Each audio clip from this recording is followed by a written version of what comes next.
is happening out there, rotoscouts baseball fans? Welcome to a Monday show, gang.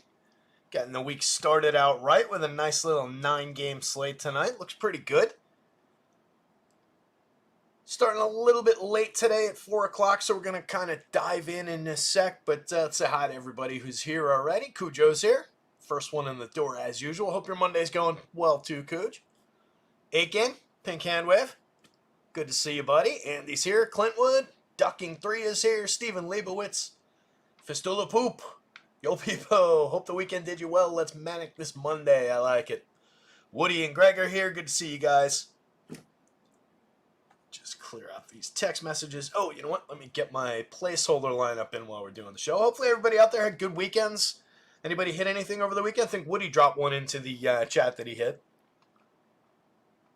What did Woody hit? Woody had a nice little second place. Looks like in Imanaga, Framber Valdez, Astros, Rays. Little CJ Abrams working his way in there. A Dayron Blanco one-off. Not too shabby there. Woody, nice finish for a grand. Like it. Oh, and a $2,500 second to go with it, huh? Right in amongst those other stochastic logos on that one. Right between Tommy Nation and our pal Greg Ehrenberg. So congrats to Woody on that one. Good to see. Hopefully we had some others over the weekend. But let me just drop this in. Totally uneventful weekend on my end. Was here. Knocked out projections. Got football up and running. I put that into the Discord yesterday. Little screenshot of the first save for the 1.0 for 2024's football model. Not that I'm rebuilding a new model, but you know, every year I make a new file, just updating the back end, putting new players in, etc., etc. So it's like, you know, it's kind of making. But just got that rolling, so we'll be up and running. Hopefully not before too long for football in full. Let's see. That's the. By the way, if anybody else is on FanDuel, I absolutely hate the new FanDuel interface. That was one of my key points forever about what was better about FanDuel. They had such a better interface, and they've completely screwed it up. I find this new one that they put out like basically unusable. Main slate. Maybe it's just a product of like, you know, years spent clicking in the exact same place, so when something changes, it makes it worse. Just, you know, because you're just so used to it. But this just seems bad. It makes it so difficult to find anything. Anyway, got one in there. So, yeah, Fistula Poop doesn't seem to like it either. But anyway, let's dive into this. So, yeah, hopefully everybody out there had good weekends, and we got a lot to talk about. So, let's get into it. 9 games up on the slate. Some pretty reasonable pitching options. Not a bad board, not the best board in the world. But it's somewhat deep. I do think we've got range down to, you know, Zebby kind of territory. And there are some talented pitchers. There's just a lot of guys in tough matchups, or there's a lot of just obvious spots where I think people are going to flock to. But it's an interesting pitching board. Getting things started up top, we've got the Reds in Toronto to face the Blue Jays. Interesting little series there. It's Kevin Gausman going for the Blue Jays. And then it's Julian Aguilar with no L, which really screwed me up for a minute there.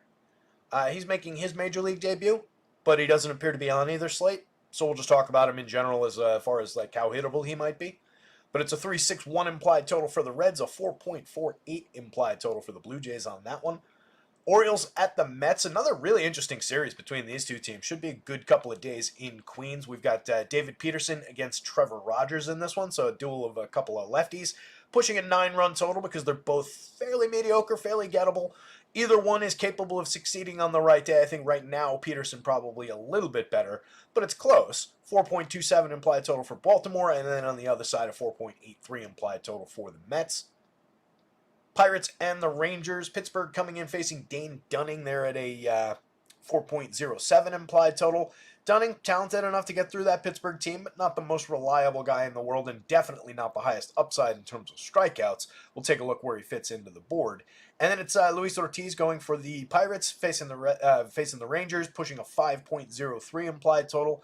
I think we're pretty clearly past the best days that we were going to see from Luis Ortiz this season. He had a good one in his most recent outing. It was against the Padres, only gave up 2 earned runs, went 5 innings, 3 hits, 3 strikeouts, 2 walks, a home run allowed. I think that's probably around our ceiling game today, and obviously Vegas is liking Texas a little bit here. Red Sox at the Astros. I feel like these two teams have just played each other a bunch of times lately. Is that just me? Am I making that up? Am I completely nuts? Or is that the case? Maybe it was just one series in Fenway that I'm remembering, but it feels like these two teams have been just going around and around.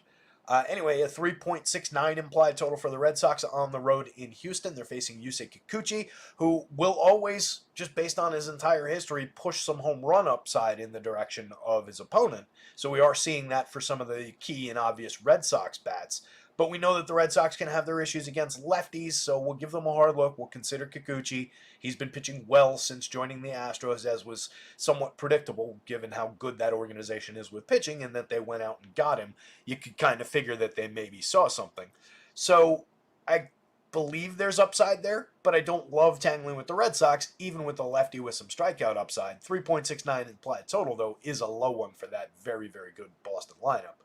4.39 on the other side for the Astros. They're facing Tanner Houck, who probably also, I think it would be fair to say that we saw the best part of his season over his first, let's say, 15 starts or so.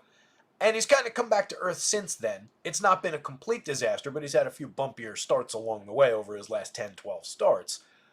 I think he's playable, but we're looking at 4 out of his last 5 games. He struck out 3 or fewer, and he only hit 3 once.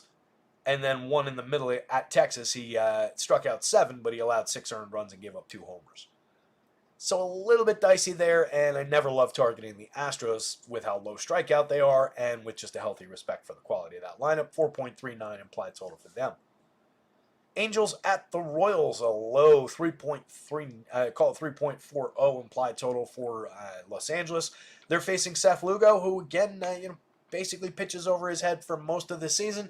Last time out, we talked about that. He was facing the Twins. He went 4 innings, gave up 7 earned runs, 8 runs total on 9 hits, a homer, struck out 4 and walked 2. Obviously, kind of a meltdown there. I wasn't expecting him to be quite that bad, but I think a realistic expectation that he's going to be a different pitcher the rest of the way than what we saw with the just microscopic ERA at the beginning of the season is fair. It's just the Angels aren't all that good. So I do think it's a playable spot for some Seth Lugo shares. And then the Royals looking pretty strong with a 5.22 implied total to lead the slate facing Carson Fulmer. Does not look like a day to go to Carson Fulmer against the low strikeout, high quality Royals. The Rays against the A's, 3.94 implied total for Tampa Bay. They're going to be facing Joe Boyle, who is fairly talented, but he's given up 4 runs in each of his last 2 outings. One of them was just an inning, but the most recent one was against the Mets. He went 4. Actually, the other one, that's right. There was a long injury absence. The previous one was all the way back to May. So the return to action was 4 innings the other day. That was against the Mets. Gave up 4 earned, struck out 6 in that one though. Not a terrible return to action. So maybe a little bit of life for Joe Boyle against a very, very high strikeout Rays lineup. And then it's the high-quality Taj Bradley on the mound for the Rays, pushing a little bit of home run potential toward the A's lineup for some of the usual suspects there. A lot of that, similar to Kikuchi, is based on a little bit from last year, a little bit of home run bumps along the way earlier this year. But for one, there's a big outlier game where he gave up 4 home runs in one game that kind of threw the numbers earlier this year. That kind of threw the numbers into a little bit of flux. So I don't think it makes us rush off to grab the A's, but maybe it's a spot where you consider like a Brent Rooker one-off as a very low-owned, sneaky kind of an option. But Bradley, by and large, looks pretty good and has pretty extreme strikeout upside for a very big price. Michael King going for the Padres facing the Twins. He's got them all the way down at a 3.18 implied total. He's been very good over his last 8-9 starts at this point.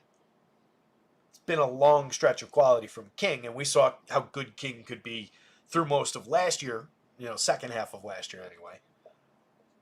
had a bit of a shaky start to the season, but really pulled things together fairly quickly and was pitching all right, and has hit a nice little uptick of late. So premium option, even against a pretty good Twins team, I think there's a lot of upside there.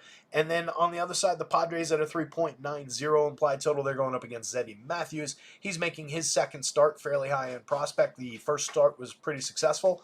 That was against the low strikeout Royals. He still found 5 strikeouts. He gave up a home run, but only 2 earned runs on 5 hits overall, so not a bad outing there. I like him for another 5 innings here. It is a similar low strikeout, fairly tough opponent, but he's got a lot of talent, so there's something to like there.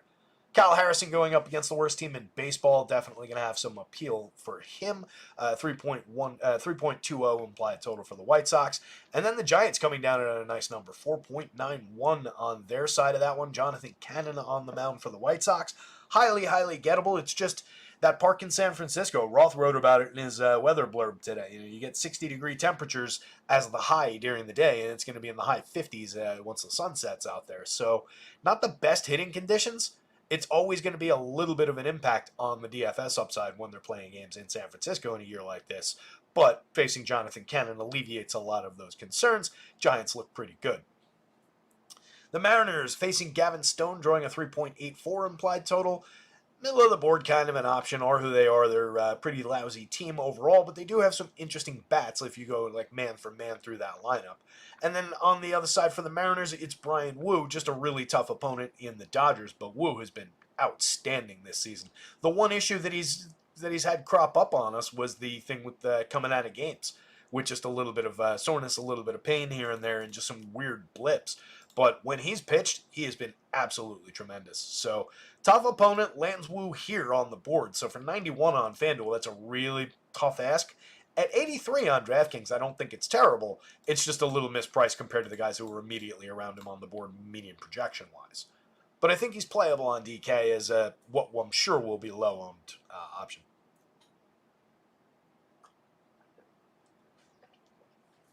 Weather-wise, by the way, it looks like there is going to be some rain blow through this area, the New York area, in the next little bit. Roth says somewhere around 5 p.m., but that means, as he puts it, even if the rain is late arriving, it still only means a late start. It's going to be come and gone by the time game time gets here. That was the only one. San Francisco. He just talked about the temperatures, so. No real weather concerns on this slate at all, but New York, maybe some humidity breaks. That said, it's not bad out there. Top of the board, Taj Bradley against the Athletics. Definitely strong spot there, 9,800, 9,000. Pretty fairly priced on DraftKings, and honestly, getting him a couple $100 less than King, Kikuchi, and Houck on the FanDuel slate. Only 400 more than Lugo. Not bad. Taj Bradley, pretty good, pretty high strikeout option to throw at those Athletics. There is, again, just a little bit of power that we'll see in the home run model. King is tremendous. It's just a tougher opponent than, say, the Athletics, the White Sox, some of the Angels, some of the teams that some of the other really high-priced pitchers are facing. But when you look, Kikuchi and Houck on FanDuel are both in the 10,000s. So, and that's fairly comparable. They're facing Houston and Boston, respectively, in the same game. So when we're talking about the highest priced overall pitchers, they're all actually in pretty challenging matchups. That's less true on DraftKings, where you've got King kind of on his own up at 10,000, and then Kikuchi and Houck on either side of that game at a very fair 85 and 8,100. I think either of those guys is pretty playable at those prices. So just different options here. They're a lot more uncomfortable here. Across 150 lineups, I would have a nice little share of both of these pitchers. In 1, 5, 20 lineups, I don't know how many times I really reach for that. I think that's probably true for the public at large. These two guys will be unpopular on FanDuel tonight. But if I'm reaching up to the $10,000 and I'm bypassing Lugo there, I'm bypassing Bradley there, even with ownership, I might just be inclined to find a little bit more money for King against the Twins, because I do think out of the three, that's probably the best matchup. It's tough to say. The Twins, again, are good, and they're a good run creation machine. But King's got a lot of upside. I don't know. Dicier on FanDuel. Again, a lot of room there on DraftKings. Kyle Harrison, very good price on both sites. I love him as a high-end SP2 on the DraftKings slate. I think he's going to get pretty popular at just 7,900. 8,200 on FanDuel, pretty likely going to be in my lineup. If I land on Gausman, I'm not upset about it. There's a lot of strikeout potential against the Reds. 8,900, Could be a little bit cheaper given the way he's pitched this season, honestly. But he's pulled together a couple decent ones in a row. 2 earned runs 2 starts ago against Baltimore over 8 innings. He only struck out 2 and he walked 3 in that one, so it was a little bit weird. Had a decent start against the Angels, struck out 5, walked 2, 6 hits, no runs over 7. So if we get that kind of quality with a little bit of a strikeout bump, it's okay. But with Harrison there, I'm probably just going to end up defaulting to that, I would think, unless I just have a ton of money to spend a pitcher after my bats come together. Lugo, again, had been pitching above his head for most of the season, but a very soft opponent against the Angels could definitely pay off these prices. They're not unfair for what he's done this year. It's just there's nothing really totally predictive about what he's done. If you're looking at predictive stuff, it says that the decline will continue, but it won't be as sharp and pronounced a decline as it was in that really ugly game the last time out. Nobody's expecting that to happen. 94, 95, you can still justify it, but it probably is, just if you take everything about him, probably a little bit high-priced for Seth Lugo, even in this spot. Dane Dunning against the Pirates, again, capable, fairly low strikeout, but that's a pretty aggressive bargain bin price against a pretty low-end opponent. 67 on FanDuel. Don't know that you need to go there. 66 on DraftKings is definitely going to work for us a little bit in the bargain bin. 5 innings the last time out against the Red Sox. He gave up 4 earned runs and struck out just 3. Not a complete meltdown, but that was his first start back in like 10 outings out of the pen in more bulk relief kind of a role. But it was good to see 5 innings in the full start, know that he can still get out to that level. So obviously a much, much softer opponent here. 6 is probably in play, but I think 5 is more realistic. That's why I think he's better over here. Gavin Stone, a lot of upside for anybody against Seattle, and he doesn't cost that much, $8,750. Capable enough, especially against that team with all their strikeouts. There's upside there. I don't know how popular Stone's going to be. He hasn't completed the 6th in his last 3 starts. Went 5 in his most recent one, gave up just 1 earned run and struck out 6. That was against the Brewers. Upside beyond that kind of a start against this Mariners team. So $8,075, not an uncomfortable option. Woo is a little bit uncomfortable. I love the 83 on DraftKings. I think, again, that's very, very playable. But it does put him on a different tier as compared to a lot of these other guys. Even Kyle Harrison against the White Sox is only 79. It's going to make him lower owned than a lot of those guys. But obviously, tough opponent. And the Dodgers have Max Muncy back. David Peterson, a very tough opponent for him against Baltimore. 86 probably falls along the wayside, just with a lot of more affordable options in better spots on FanDuel. 73 on DraftKings, I think you can get away with a few shares, though. Zebby, again, not a great opponent. Low strikeout Padres, but he succeeded against the low strikeout Royals. I'm at least intrigued at 84.77. Probably more on the DraftKings board. I think we're probably looking at 5 innings again. But talented kid. Luis Ortiz, pretty hard no, 7,065. We'll at least kick him around on the DraftKings slate for an SP2 bargain option. Cannon is a pretty big no, even in good pitching conditions. I just don't see it. Joe Boyle is going to be interesting. We'll give that some consideration just because of all the strikeouts that the Rays have in that lineup. Trevor Rogers against the Mets, fairly low ends, but not all that offset from any of these guys. And then Carson Fulmer's a pretty hard no against the Royals. To the top of our slate here. Hit the like button as you come in. Hit the subscribe. Stephen Leibowitz is here. Lone Wolf is here. Good to see you guys. Greg Biancone, if I didn't say hi to Greg. Clint Wood, if I missed you. Kenneth Woodhouse. I think that's everybody. Good to see everybody here. Appreciate it. So yeah, like, subscribe, follow the rotoscouts Twitter handle at rotoscouts. At DigitalBeat21's just me retweeting stuff, but that's my personal one if you want to follow that too.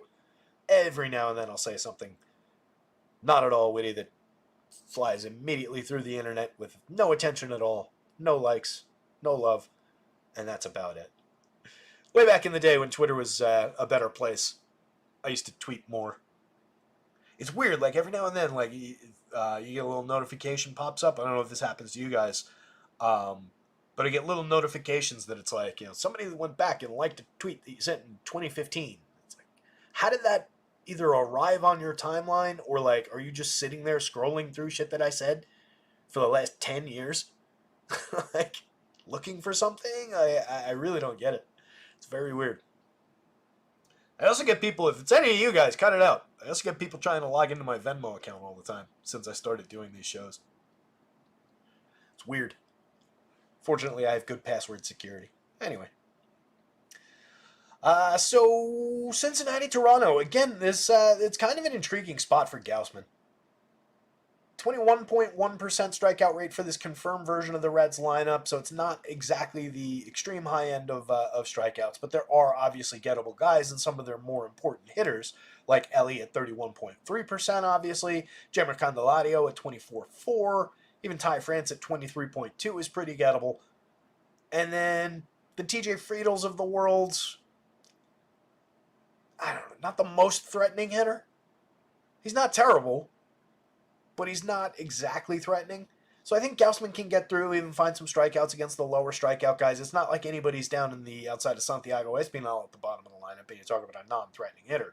That's a non-threatening hitter. But everybody else is in the higher teens. So it's not like it's one of these elite can't strike us out kind of teams where they're stringing together 5 or 6 guys in the lower or mid-teen strikeout rate. So I think it's an okay enough target for Gausman. And the game's not taking place in Cincinnati, which is a plus in this matchup. 4.20 ERA with a 4.18 xFIP for him, a 21.4% strikeout rate this season, 10.6% swinging, but only a 25.9% CSW. That's concerning. That's way down year over year. The swinging strikes have dropped, but the CSW has dropped precipitously from 29.6 last year to 25.9 this year, 29.8 the year before, again 25.9 this year, 15.5% swinging strikes 2 years ago. From here to here, you could explain that.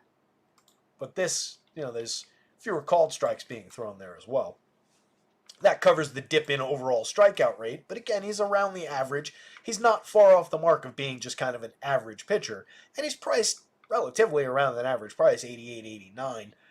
He's a tier down from the top end of the board. The issue, I think, comes around the premium contact, around the power. We're over the mark there, and there. So probably a little bit lucky to be at just 3.23% home runs. But it might be a little bit of a factor of, I say it's luck to be at 3.23, but he's kind of always done that. This year he wasn't bad for the premium contact.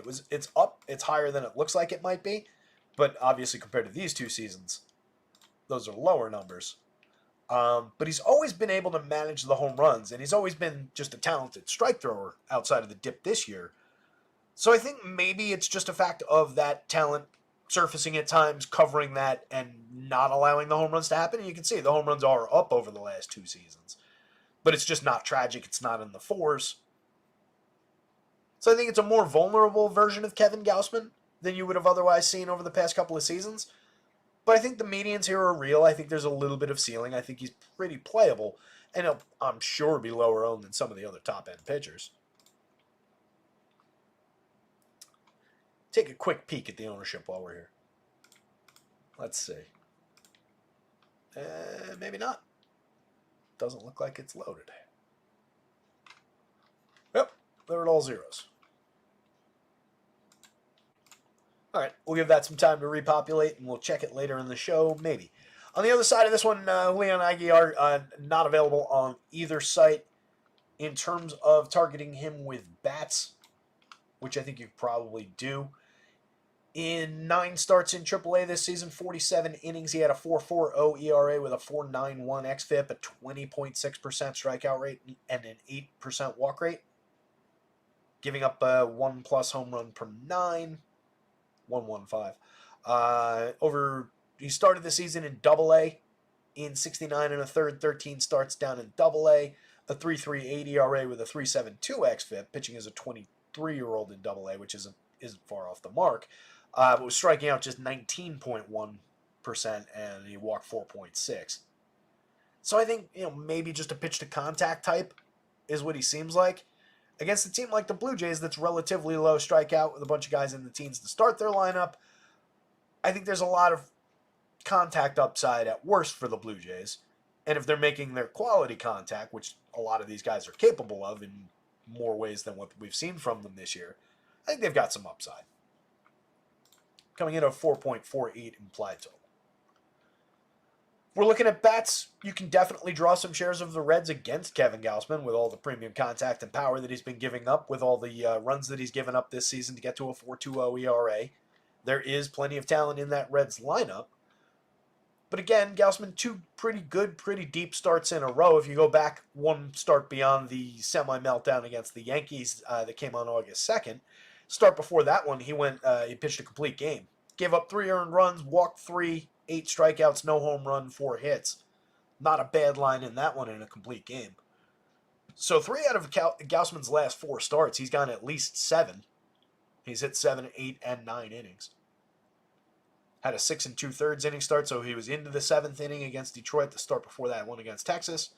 7 inning start against the Giants back on July 11th. So basically, since the beginning of July, we've been looking at 7, pitching into the 7th when things are going well for Gausman. But targeting Jonathan India, 4,400, 3,000 at the top of the Reds lineup, 357 on base. That's all we're really looking for out of India, but he's capable of hitting home runs, capable of providing counting stats, 11 homers, 10 steals, 110 WRC+. He's at his best as a correlated scoring option, but he can draw walks, he can find hits, and again, a little bit of power, a little bit of speed. Not a bad option at second base. Elliott, 62, 4,000, definitely expensive, but worthwhile. Getting on at a 342 clip, has a 225 ISO, barreling the ball 13.2% of the time, 21 homers, 59 stolen bases. An absolute weapon for DFS at shortstop. They've got a very high-end catcher bat who doesn't really cost as much as he should. 4,000 on DraftKings for Tyler Stevenson, who has a 10.2% barrel, 44.5% hard hit, 16 home runs and 376 chances this year, 209 ISO, a 111 WRC+, where you have to play the catcher position. I've been saying it all year. You can just consider him this team's first baseman on FanDuel and play him that way over there. No issues with it. Even over Ty France, there's no real competition there. And where catcher is actually an important spot, he should honestly be. I'll respect a $5,000 threshold. He should be 4,900 on DraftKings, and 5,000 I wouldn't object to. TJ Friedl for 43, 31, 9 home runs, 6 steals, and 194 chances, a 178 ISO, 97 WRC+. Just doesn't really crush the ball, 3% barrels, 31.1% hard hits. A little odd to find him in the cleanup spot day after day, but capable of hitting home runs, capable of getting on base, has a little bit of speed. All of these guys can fill counting stats. You can see on the board there how many guys have multiple home runs, multiple stolen bases into well into the double digits. So interesting team for DFS purposes that does play fairly deep in a stack, and there's a lot of different ways you can put these guys together for cheap prices, which makes them intriguing. Spencer Steer for 49.32 is one of those options, 18 home runs, 20 stolen bases. Just 233, 322, 423 on the slash line, but a 190 ISO, 103 WRC+. Fill second base if you don't like India from up top. You can get Steer in there at second base on FanDuel. Obviously, outfield to first base, easy to put him in either of those spots. Candelario for 41.29, 20 home runs this year, a 206 ISO. Just a solid power bat, 6.05, just right in the middle of the board. Nothing outrageous, but capable and pretty decent price for a guy who has plenty of power upside against a guy like Kevin Gausman, who's been giving it up. France, I don't love, 2,900, 2,500, 11 home runs this year, but a lot of mediocrity. From a guy who used to be a pretty decent contact hitter, 229, 310 at the front of the triple slash is pretty weak over 393 plate appearances. Mix and match first baseman with better options at the position in this lineup. Jake Fraley, kind of a mix and match outfielder like contact, a little bit of speed, a little bit of on base and correlated scoring. Santiago Espinal just mostly here to play defense. 8 home runs, 8 stolen bases on the year. You can plug him into a DFS lineup here and there, but it's really just a filler last man in kind of a thing for cheap rather than expecting any kind of upside from him. On the Blue Jays side, George Springer, 14 homers and 13 steals, just 220, 301, 365. The disappointing season kind of rages on for Springer. 44.29 is a fair price for what he once was, but this is basically coming up on a full season of baseball at this point, and it's been disappointing from a player who used to be very, very good. Dalton Varsho, 3,900, 2,800, 15 home runs, 10 stolen bases. Everything I said about Springer outside of the used to be very, very good part is true about Dalton Varsho, probably even more so. Strikes out way more than Springer does at 26.3% versus Springer's 19.4%. Between the two, I'm always going to default to George Springer, especially when they're only $100 apart on FanDuel. On DraftKings, it's a little bit more dramatic with a $500 price cap. So maybe I lean a little bit more Varsho on that side. Lefty bat as well against a weak AA righty. I think Varsho is playable, but again, I probably land Springer where I can afford it or where it doesn't make a difference. Vladdy, 57-38, hitting 317, 390, 547 with a 231 ISO, a 163 WRC plus, and 25 home runs, and all this outrageous contact. That's an ideal bat to throw at a kid making his MLB debut. Not bad. Even on price, it's not bad. It's expensive, but it's appropriate. The third base eligibility on FanDuel still makes a lot of things work. Spencer Harwitz, on base, absolute demon. 356 on base, a 118 WRC plus. Hits the ball a little bit. He's got 6 homers on the season and 239 plate appearances. 7.9% barrels, kind of in line with the 7.4 in a limited sample from last year, but not known for being a hard hits kind of a hitter, kind of a bat. More of a hitter than a slugger, more of an on-base and correlated scoring player than a producer of counting stats on his own. Alejandro Kirk, 36-25, mix and match quality catcher. Will Wagner, 24-26, first base on FanDuel, second base on DraftKings. Probably a little bit more value out of that, especially considering the key first baseman this lineup includes. Over 16 plate appearances has been pretty good. 533, 563, 733. We'll see how strongly that continues. But I think he's a playable option at the positions. Definitely prefer him here than here. Just because once you get into the mix there. Although I guess if you wanted to go first, second, third, like that, I guess the multi-position on Vladdy makes it work okay. I was going to say I wouldn't want it to be first base util, but considering that I can get first base there, third base there, and second base there, it's all right. And then I would probably just grab Springer off the top with that. Ernie Clement for 33-25, multi-position eligible on both sites, an extreme bat-on-ball player, 8% strikeouts. It's gone up a few points over the last few days, but it was like 3-something the other day. 2.2% or 5-something. 2.2% walks, just puts bat-on-ball like crazy. 268, 287, 405. Limited results for it. Needs to find some more quality of contact and some more BABIP, but definitely can put the ball in play against a rookie pitcher 3 or 4 times today. Joey Loperfido, mix and match quality for very cheap. 3 home runs, 3 steals in a bumpy 167 plate appearances as a rookie. And then Addison Barger at the bottom of the lineup, just very cheap. He's got 3 home runs and 112 chances. Mix and match option. So the Blue Jays lineup is shorter, I think, than the Reds lineup, but they're obviously facing the more gettable of the 2 pitchers. This goes... What are those run numbers at? I'm going to give it a Gaussman. Gaussman, Blue Jays, Reds. The rookie pitcher on the Reds isn't on the slate. O's and the Mets, couple of lefties here. Couple of gettable lefties. David Peterson has his moments. He's got a 3.04 ERA, but a 4.53 xFIP is pretty revealing. 18.2% strikeouts is down from 26% last year. It's a lot better for K's the last 2 seasons. 26 last year, 27.8 the year before. 12.8% swinging strikes 2 years ago, 12.3 last year, down to 10.7, down to just a 26.5% CSW, most of that just going away with the swinging strikes. But Peterson does have talent. It's just, I don't want to take a shot on a guy who's not performing up to his usual talent levels in really any of these categories against an elite lineup like the Orioles. So I'm pretty sure Peterson's off the board.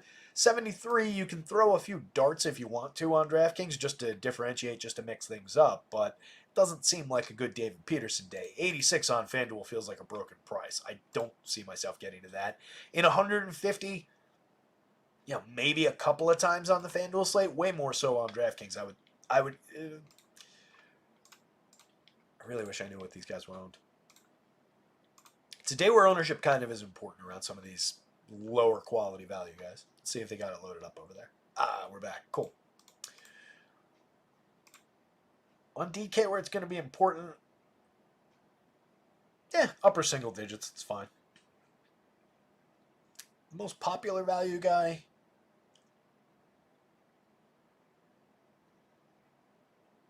either Joe Boyle or Dane Dunning, it looks like. Pretty similar. Peterson's not far off that money, or off that ownership. Neither is Gavin Stone. The one who's kind of under from where I expected him to be, the way his price is offset from near the top of the board, is Tanner Houck. Not a good matchup against the Astros at all, but kind of interesting. Very low single-digit ownership for him for the money. Everything else kind of aligns like you would expect, though. Harrison's actually maybe a little bit less popular than I would have thought. He's popular, but for 79 against the White Sox, feels like he should be a little bit more popular. So maybe a spot there. And Trevor Rogers, nobody's going to at all. 63-73 over 119 and 2/3 this season. He's got a 17% strikeout rate, 4.89 ERA with a 4.70 xFIP, a 1.57 WHIP, walking nearly 10%. On the other side, Peterson's walking 11%. These guys are pitching pretty similarly in terms of the results. We're getting fewer swinging strikes out of Rogers. We're getting a lower overall CSW out of him and a lower overall strikeout rate. But they're both similarly low end for strikeouts, too high for walks, giving up similar xFIP type numbers. Similar barrel rates. Hard hit rates are almost exactly identical. Exit velo is over the mark for both of these guys, so we're over the line there, we're over the line there. Key differentiator comes in basically double the average launch for Trevor Rogers, where David Peterson does a pretty good job of keeping the ball down at a 5.9 degree average launch. You can see he's sub 2% home runs. The difference there goes up another half of a percentage point of home runs. A lot of that is happenstance. Both of these guys definitely are allowing hitters to get to them this year for premium contact. That was true of Peterson last year, and you can see there was a jump in home runs despite basically a matching launch angle. Same thing was true the year before, but the home runs were a little bit more managed. So, again, homers come and go. Some of the indicators for premium contact are on the side of some bats here. Looking at the Orioles lineup, Austin Slater off the top, getting that shot against a lefty, 2,500 on DraftKings, 2,300 on FanDuel. Terrible season out of him so far, over 151 chances, 211, 331, 260, a .049 ISO, 22% worse than average for run creation. But he's been a guy who's been successful over the years facing left-handed pitching. Let's see if I can get the career numbers up real quick.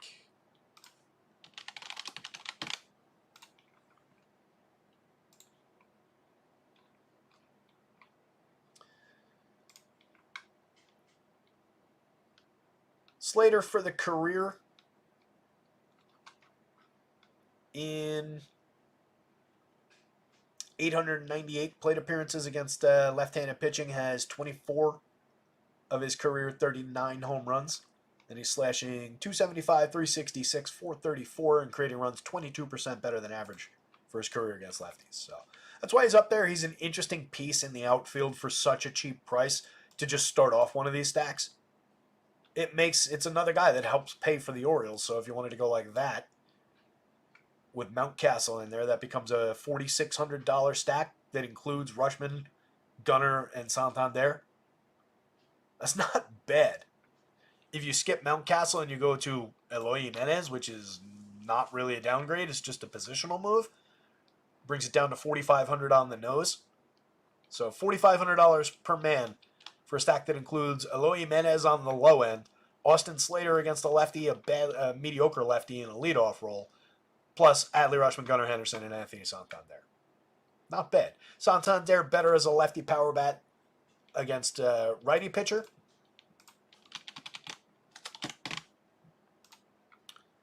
How are we handling the split this year? Let's see.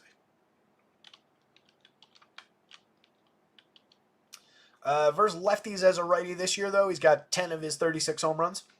I'll take that in 135 plate appearances versus the 26 home runs that he's hit against righties in 375 plate appearances. So on a percentage basis, that's not off the mark at all. So happy to have Santander in that stack. I think the Orioles are very interesting considering how cheap that can be. And you can mix and match your way down through these guys. It is a full 9-man lineup. The same thing applies on FanDuel. You can take the top 4, becomes a $3,400 stack. That's not quite as low as that DraftKings price is. If you lop off Santander and you go to Mountcastle, though, you're at 32. If you want to make that more extreme, you can get to 31 by going to Eloy. Lot of options with the Orioles. Adley has 18 home runs. He's one of the top catchers in baseball, basically a play every day, set and forget kind of catcher. 5,200, 3,200, 18 homers, a 162 ISO, and a 114 WRC+, striking out just 16.1% of the time. Absolutely fantastic option at the catcher position. Gunnar is one of the top shortstops in baseball, 61-44, no issues whatsoever. 33 homers, 14 steals, a 274 ISO, 163 WRC+. Absolute superstar numbers from Gunnar Henderson this year. Santander in his 36 home runs, his 288 ISO, 133 WRC+. Let other people skip him for the handedness split, for the platoon situation. 54-37, fair price to me. Probably still a little bit cheap for the extreme power upside that you get from him in what is officially his best season now. Mountcastle at 39, 3,000, not a bad option. 13 home runs, a 160 ISO is kind of limiting and disappointing. Was expecting more power from him this year, but he puts good bat on ball, 9.1% barrels, 44.4% hard hits this season. Not a bad option at all at first base for the cheap pricing. There's no reason to expect that he couldn't hit the ball hard 3 times against David Peterson. Home runs come and go, again, and he is good at keeping the ball down. But extra base hits, right-handed power bats, Mountcastle's on the list. Same could be said about Eloy Jimenez. Barreling the ball 9% of the time with an even higher 50.5% hard hit rate. Somehow just 5 home runs and a 102 ISO off that contact. That's absurd. Over 286 plate appearances, that should not be possible to have that low of an ISO on this kind of contact.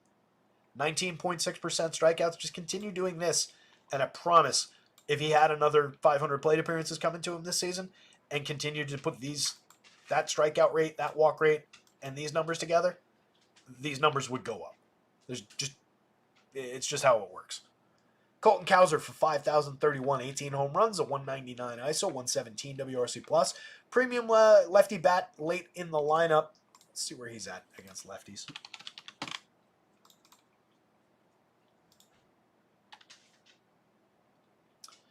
Just 4 of his 18 home runs have come against same-handed pitching this season, slashing 229, 292, 375 with a 91 WRC+, a 146 ISO versus 253, 34, 467 with a 217 ISO and a 126 WRC+. So Cowser at the best is going to be probably limited facing David Peterson twice, but maybe his third and hopefully fourth time up to bat come against righty or maybe a more gettable bullpen arm. I think he's playable, but he's definitely a little bit diminished for the lefty-lefty to start the game. Ramon Urias, 27-26, has a little bit of odd power, 7 home runs over 233 plate appearances on the season. He's always cheap. He's always unpopular at the bottom of the lineup. He's capable enough for the money. He's never a bad idea to mix into a few shares if you're building a lot of Orioles, or to consider for a last man in if you're just building one. 37, 3,000, you could say the same about Jackson Holiday, who's slashing 196, 243, 381 over his first 103 plate appearances, but does have 5 home runs, all of which came in a rush over the last couple of weeks since he got re-promoted. 186 ISO, 75 WRC plus overall. On the Mets side, Frankie Lindor off the top, 5,600, 3,900, 24 homers, 24 steals. Decent shot to go 30-30 this year again. 18% strikeout rate, 13% barrel rate, 47.5% hard hits, 205 ISO, creating runs 29% better than average.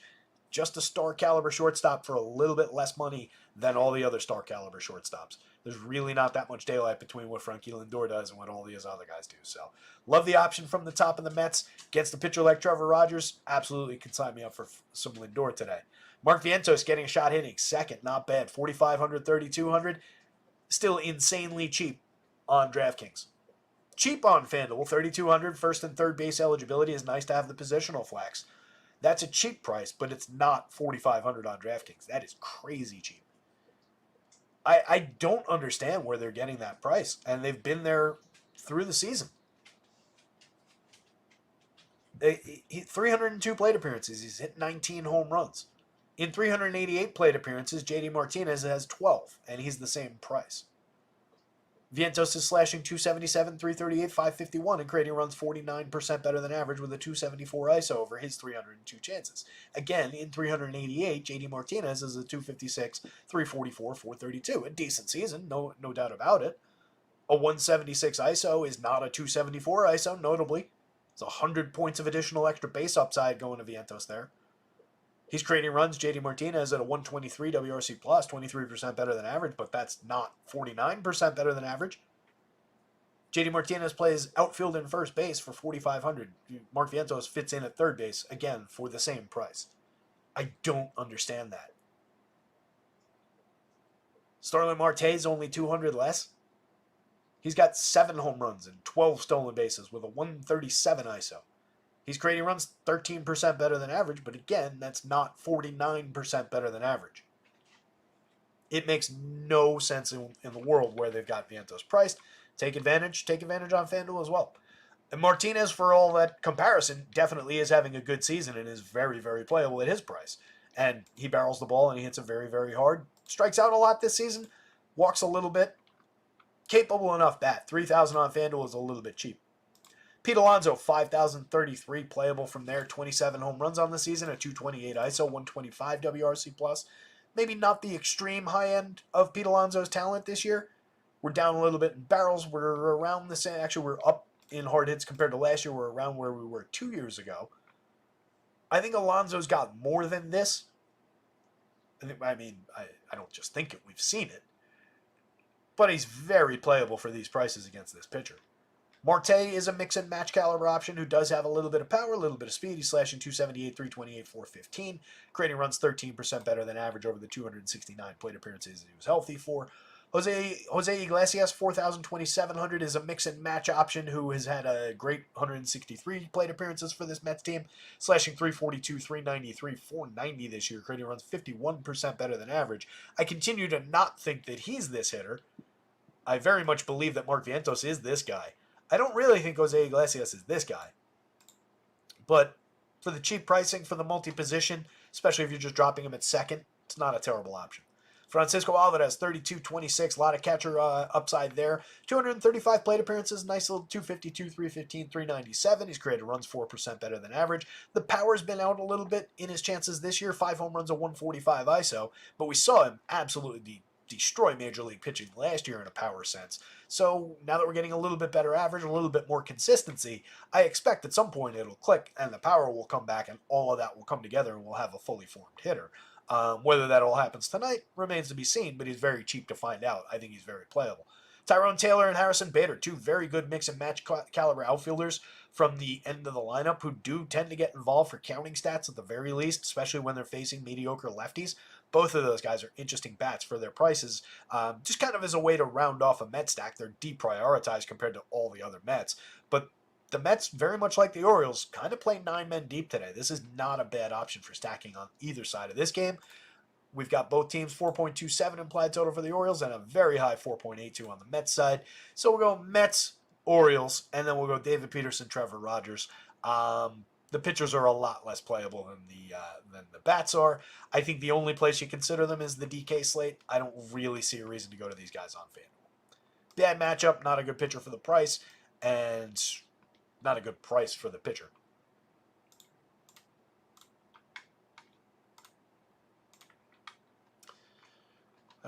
Pirates and Rangers. Let's see if we got these lineups in.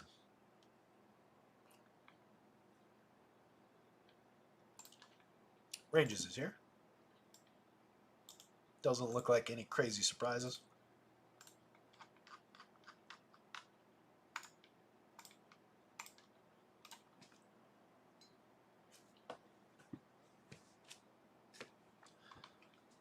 Luis Ortiz, Ash. Forgot to take off the, what is it? It's Luis L, right?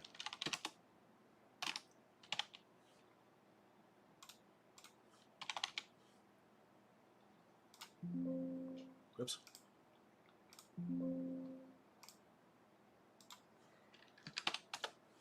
That's what it is.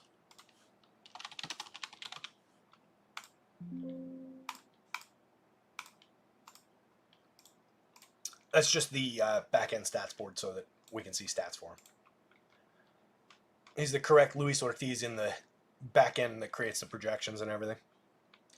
8 starts, 95 innings. Part of his work in bulk relief this season. He's been on a stretch, though, of... What's that now? Let's 7 straight starts, offset with 1 2-inning bulk relief appearance after his first start of the year, which came at the end of June. Had a nice little run to start things off over his first handful of starts. Gave up only a couple of earned runs over the first 4. Then kind of hit the wall, 3 earned runs. Back on July 26 against Arizona, over 5 innings, struck out 4, walked 3. 6 earned runs on 6 hits over 5 1/3 against the same Arizona team. Struck out 2, walked 3, gave up 3 home runs in that game. 4 earned runs against San Diego on 4 hits over 6. 3 strikeouts, 2 home runs in that one, and then faced San Diego again. That's right, this was Arizona, San Diego, San Diego. We ran into that when we talked about this other San Diego game. In that one, just 2 earned runs on 3 hits over 5 innings, but he only struck out 3. He walked 2. He gave up a home run. Mediocre. So not really inclined to draw Luis Ortiz shares when the Rangers are pulling in a 5+ total against. I know these Rangers have been kind of disappointing to some of their fans this season, a little bit of a hangover going on there. But there's a ton of any given slate upside in this lineup, and they're all very affordable. On FanDuel, those aren't bad prices. On DraftKings, there's some great prices through this lineup. So I think the Rangers are just really appealing for stacking with that monster total. They're probably going to get popular enough against Ortiz, but I think they seem like a pretty decent go-to option with bats basically from top to bottom. It is another lineup that plays basically 9 men deep. I mean, down to Jonah Heim in the 8 spot, and then you get Leody Taveras, who's just like a mix and match. He's your last man in, but he's there kind of a guy, and you can succeed with Leody Taveras in that role. So that's not a bad DFS consideration against Ortiz here. 65 on DraftKings if you wanted to call him a bargain bin dart and just try and chase some of that success. For the season, he does have a 3.41 ERA, but a 4.73 xFIP. 18.2% strikeouts, a 9.2% swinging strike rate, just 25.2% CSW. But he does have an okay stuff plus rating if you're just looking at the stuff. I'm not saying he's not talented. I think the prospect track record was decent. Stuff Plus obviously likes what the arsenal looks like. It's just I don't know what the success, what the upside today looks like, and just going back through what he's done so far in the show, we really haven't seen a big game from him. We've just seen some I didn't think he was going to be that good at limiting runs. His strikeout high on the season is 7. That came in that first start. That was at Cincinnati. Since that one, the strikeout high is 5. He hit that twice, but he hasn't cracked 4 in his last 5 outings. Pretty limiting. On the other side, Dane Dunning, 22.4% strikeouts, going up against a Pirates team that has a 22.5% strikeout rate for the projected version of this lineup. If we throw in Billy McKinney's high strikeout rate that was appreciably the same as last year, 22.9%. So it's a gettable enough version of the Pirates lineup, depending on what rolls out there, that I think Dane Dunning could see some success. Despite his 4.92 ERA, 4.34 xFIP is a little bit better looking. Obviously, we're walking way too many at 10.5%. A 1.40 whip is not at all encouraging. He was better last year in terms of limiting walks. The whip was high, but not quite as high. Similar whip last year on a similar, or 2 years ago on a similar walk rate. Dane Dunning's never been an ace, but he does break off the occasional pretty good DFS start. For just 6,600, I definitely think he's part of your value considerations on DraftKings. 67 on FanDuel, tempting. Just 5 innings in his most recent start, just 2 innings in a bulk relief outing the time before that, 4 innings the time before that. So I question whether we get 6 out of him on FanDuel. That's really the only thing. But the fact that he did go 5 in what was not a overly efficient or good performance at Fenway Park in his last outing, and I don't think they're protecting his arm in any way, it gives me a little bit of hope that he could pay off a 6-inning start for 67 on FanDuel. It's very, very borderline on FanDuel. It's way more playable on DraftKings. Does not have... Oh, no, sorry. 2 times the first 2 starts of the season, he booked a quality start in both of them. 6 1/3 against the Rays, 7 Ks, 4 walks, 2 home runs. Doesn't seem like a quality start, but ended up giving up just 3 earned, 3 runs overall on 3 hits. Faced 26 hitters in that one, and then went 6 2/3 against Houston, struck out another 7, walked another 3, a home run, another 3 earned runs on another 4 hits, but got a quality start out of it and pitched into the 7th. That's, again, going all the way back to April. Previous years, I feel like Dane Dunning did have decent depth, though.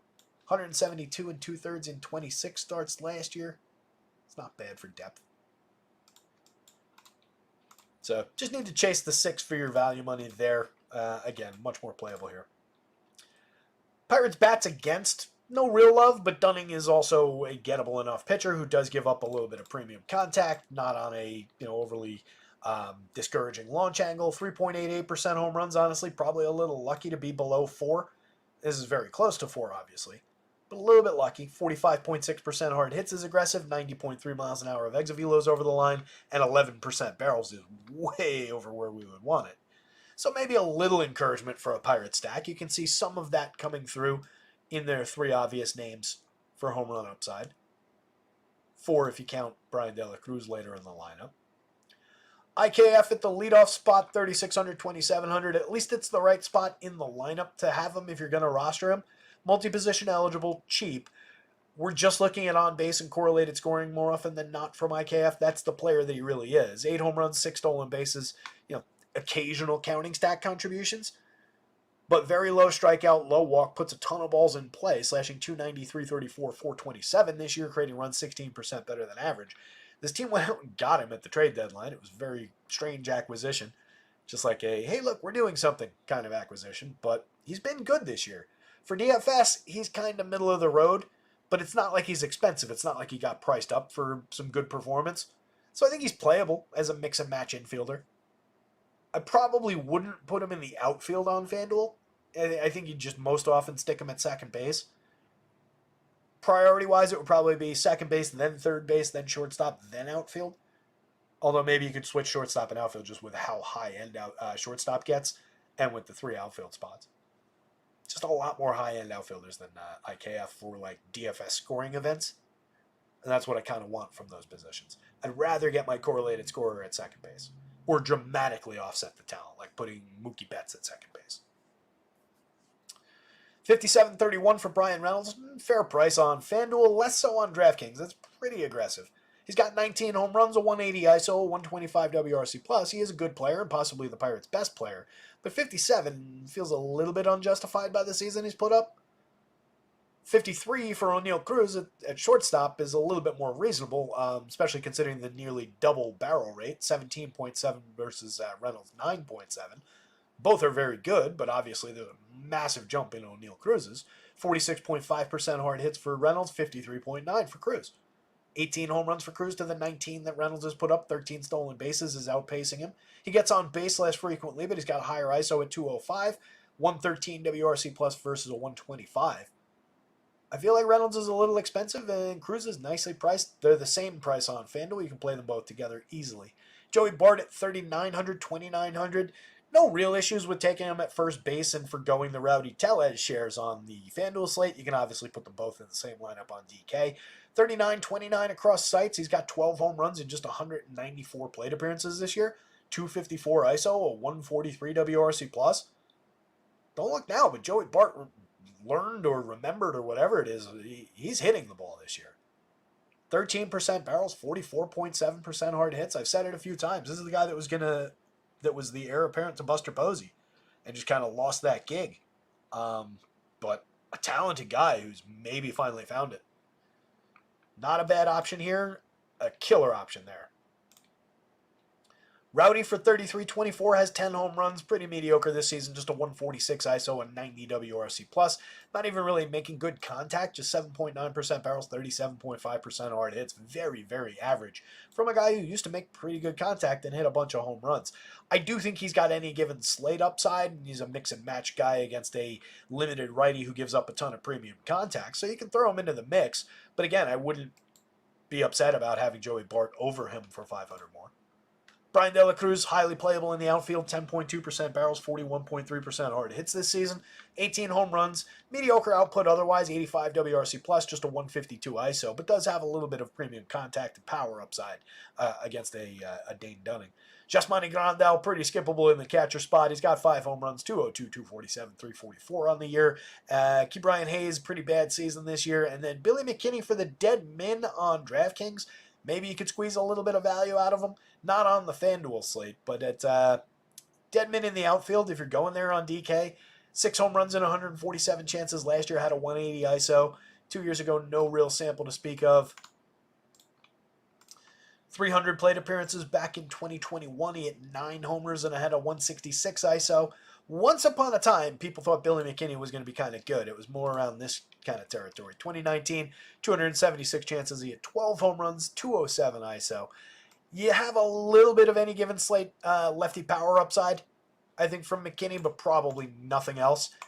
But he is the dead min if he's in the lineup. If he climbs the lineup, if he's not hitting 9th and he's hitting somewhere up here, then that's kind of a higher priority bat on DraftKings. Again, not on the FanDuel slate. Don't expect anything from Billy McKinney, even if he's up here. Go into it eyes open to the fact that you're probably booking a 0, but you're doing it at min price with a little bit of ceiling. Marcus Semien for 5,000, 3,200, slashing 245, 314, 406 with a 103 WRC plus, just a 161 ISO this season, 18 home runs. Again, nothing is all that far off the mark. There's no big gotcha with Semien. It's just a bit of a down season, but you're not paying full-blown Marcus Semien prices. Going to the top of this lineup against a pitcher like Luis Ortiz seems like a good idea to me when they're the second highest implied total on the board and one of 2 teams over 5. Corey Seager, 55-36, has 26 home runs this year, getting on base at a 351 clip, has a 221 ISO, creating runs 32% better than average. Pretty badass option at the shortstop position, and 55-36, a little bit offset compared to the Gunners of the world, more along the lines price-wise of like a Frankie Lindor. I think there's a little bit more comparison. They're both a little bit offset. Killer option, putting these 2 teams together. These 2 being, not these 2, but these 2 that I was thinking about in my brain, the Mets and the Rangers, and getting both Corey Seager and Francisco Lindor into that lineup, because you're getting a little slight discount. They're both expensive, but it's a slight discount from where they should be. And then on both of those teams, all of the quality players that surround both of those guys are too cheap. Josh Smith for 43, 3,000. Those are probably, it's justifiable to not have Josh Smith priced way up, but I think DK came down too far. 43 for the year he's having. 358 on base, 12 home runs, a 123 WRC plus, a little bit of lefty quality, definitely the ability to get on base, not a bad strikeout option, can put bat on ball effectively. That's a little bit low. Third base and outfield eligible. 3,000 is more about right on FanDuel side. Shortstop and third base on the FanDuel slate. Adolis Garcia being cheaper than Josh Smith is absurd. In no world should he be cheaper than Josh Smith, even in a bad season. And by the way, he's kind of come on recently.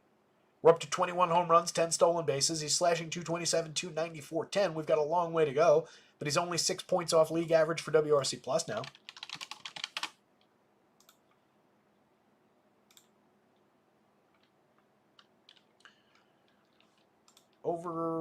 Let's go to there. What's that?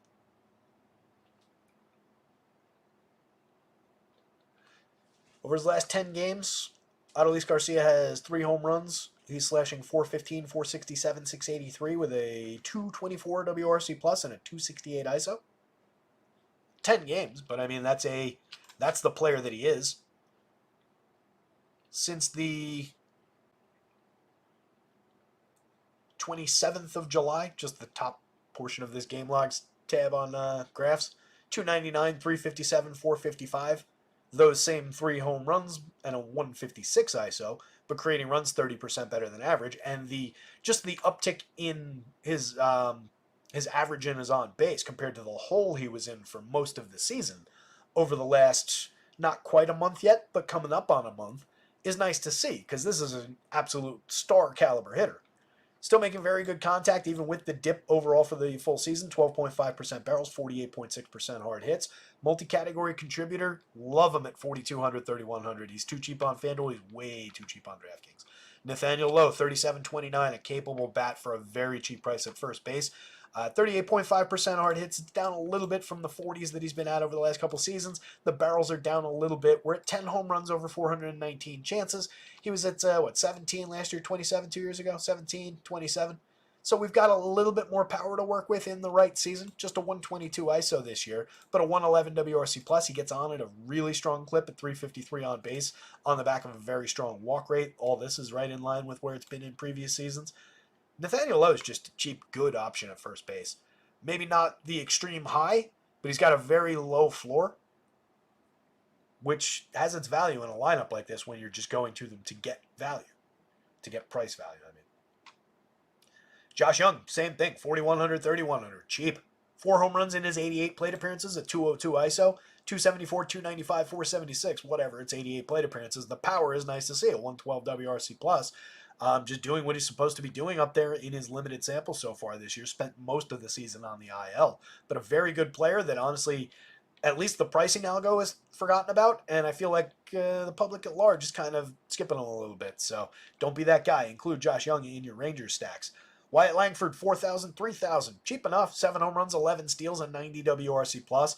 Again, Jonah Heim stretching this lineup down to the 8-9 spots, 33, 27. He's hit 11 home runs on the season. He's got just a 118 ISO and a 75 WRC+, plus, but he doesn't strike out. He doesn't really walk all that much, and he's capable of putting decent bat on ball for a very cheap catcher. It's not an ideal lineup spot. That's the one thing, hitting 8th, but he's a switch hitting catcher with a little bit of power potential for a very, very fair price. Last season, he had 18 home runs while carrying a better slash line. So there's a little bit more ability even than we've seen from him this season. And then Leody Taveras is good for counting stats. 9 home runs, 14 stolen bases. Down season overall in the slash line, just an 82 WRC+. Plus. Last year he stole 14. He hit 14 homers, slash 266, 312, 421. Was still 2 points below average for run creation. But we rode that play a lot as a 9th man, wraparound kind of a DFS option for a very cheap price. And he's given you, not dissimilar numbers so far this year. So I think he's playable. Realistically, top 7, even top 6, you could cut it at Langford. But that's not a bad 3 options to round out that stack. Rangers bats, Dane Dunning value, Pirates bats. I'll throw Luis Ortiz into the mix on DraftKings, but it's not a good idea. Red Sox and the Stros. We do have the Astros lineup in.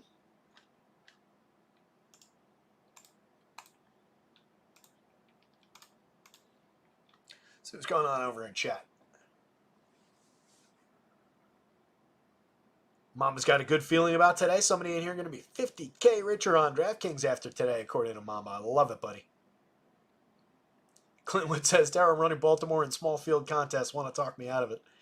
Not particularly. I think that's a pretty good looking spot.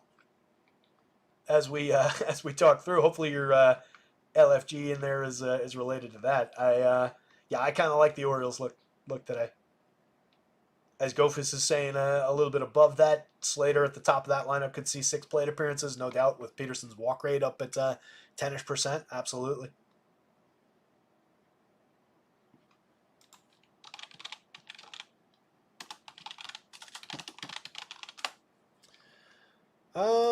Forget the arsenal. What does Peterson throw? Sinker. I know he's a sinker guy. Yeah. Sinker, 4-seamer, slider change.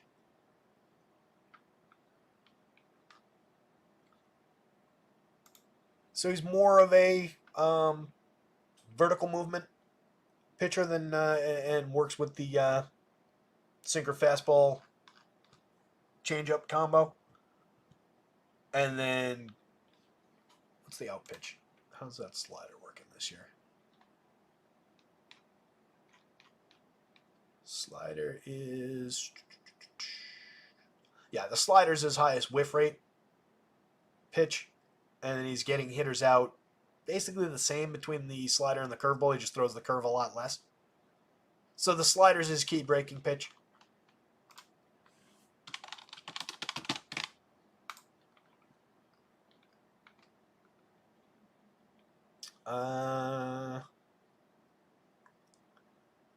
Gunnar has seen 306 sliders this season. He's a run value of 11 against them. An X slug of 672, a 54% hard hit rate. 29.9% whiffs. He swings and misses at some of them, but yeah, he absolutely destroys sliders. Destroys basically everything, so it's a little bit unfair. But yeah, that's if you needed extra justification for why Gunnar Henderson is a good matchup against David Peterson, there it is. All right, so Red Sox, Astros, Yusei Kikuchi, Tanner Houck. Playable options. I don't love them at their FanDuel prices. I think they're both great options at their DK prices. And again, Houck really not pulling ownership for that 81. He's got a 3.01 ERA for the season, a 3.57 xFIP, just a 6.5% walk rate, just a little bit under 21% strikeouts. He's not a premium pitcher, but he's an effective righty pitcher. More of a clean innings kind of a pitcher, more of a... doesn't totally fall into that better real life than DFS pitcher bucket, because he's capable of giving you depth and clean innings and finding some strikeouts along the way. That applies more to the guys who are in like the mid-teens but effective kind of a level. So he's a little bit above that for your 81 on DraftKings. I don't think he's quite a $10,300 pitcher against the Astros on FanDuel. Especially when, again, as we've talked about a million times, all of the Astros' best hitters are low to mid strikeouts. When I was talking about strikeout rate for a lineup before, this is exactly who I had in mind. When you see a lineup that the elite bats are in the low to mid teens, that's a big, big difference than a team that's like, all right, it's Santiago Espinal at the bottom of the lineup at 11% helping the Reds out and so on and so forth. So big difference, high danger spot for Tanner Houck, but at sub 5% ownership on DraftKings, that's interesting. Less so here, but he's going to be incredibly unpopular on FanDuel, I am absolutely certain. Kikuchi at 85, the same thing applies on DK. High danger spot for him against the Red Sox, but maybe a little bit less so considering the handedness and the way that the Red Sox align against lefties. That said, there are some effective right-handed bats, and some of it is a little bit overblown against hitters like Duran and Devers, so I'm not as concerned about it. I think that the Red Sox could get to Kikuchi. I think he could have a good day for the 85 on DK. At 10,000 on FanDuel, I'm a little bit more skeptical about that one as well. It's a little bit more uncomfortable on both guys on this side of the board. Overall for the season, Houck at the 3.01, 3.57, Kikuchi 4.49 ERA, but a very nice and comparable 3.33 xFIP. He's managed walks very effectively this season at 6.4%. He's striking out 27.4%.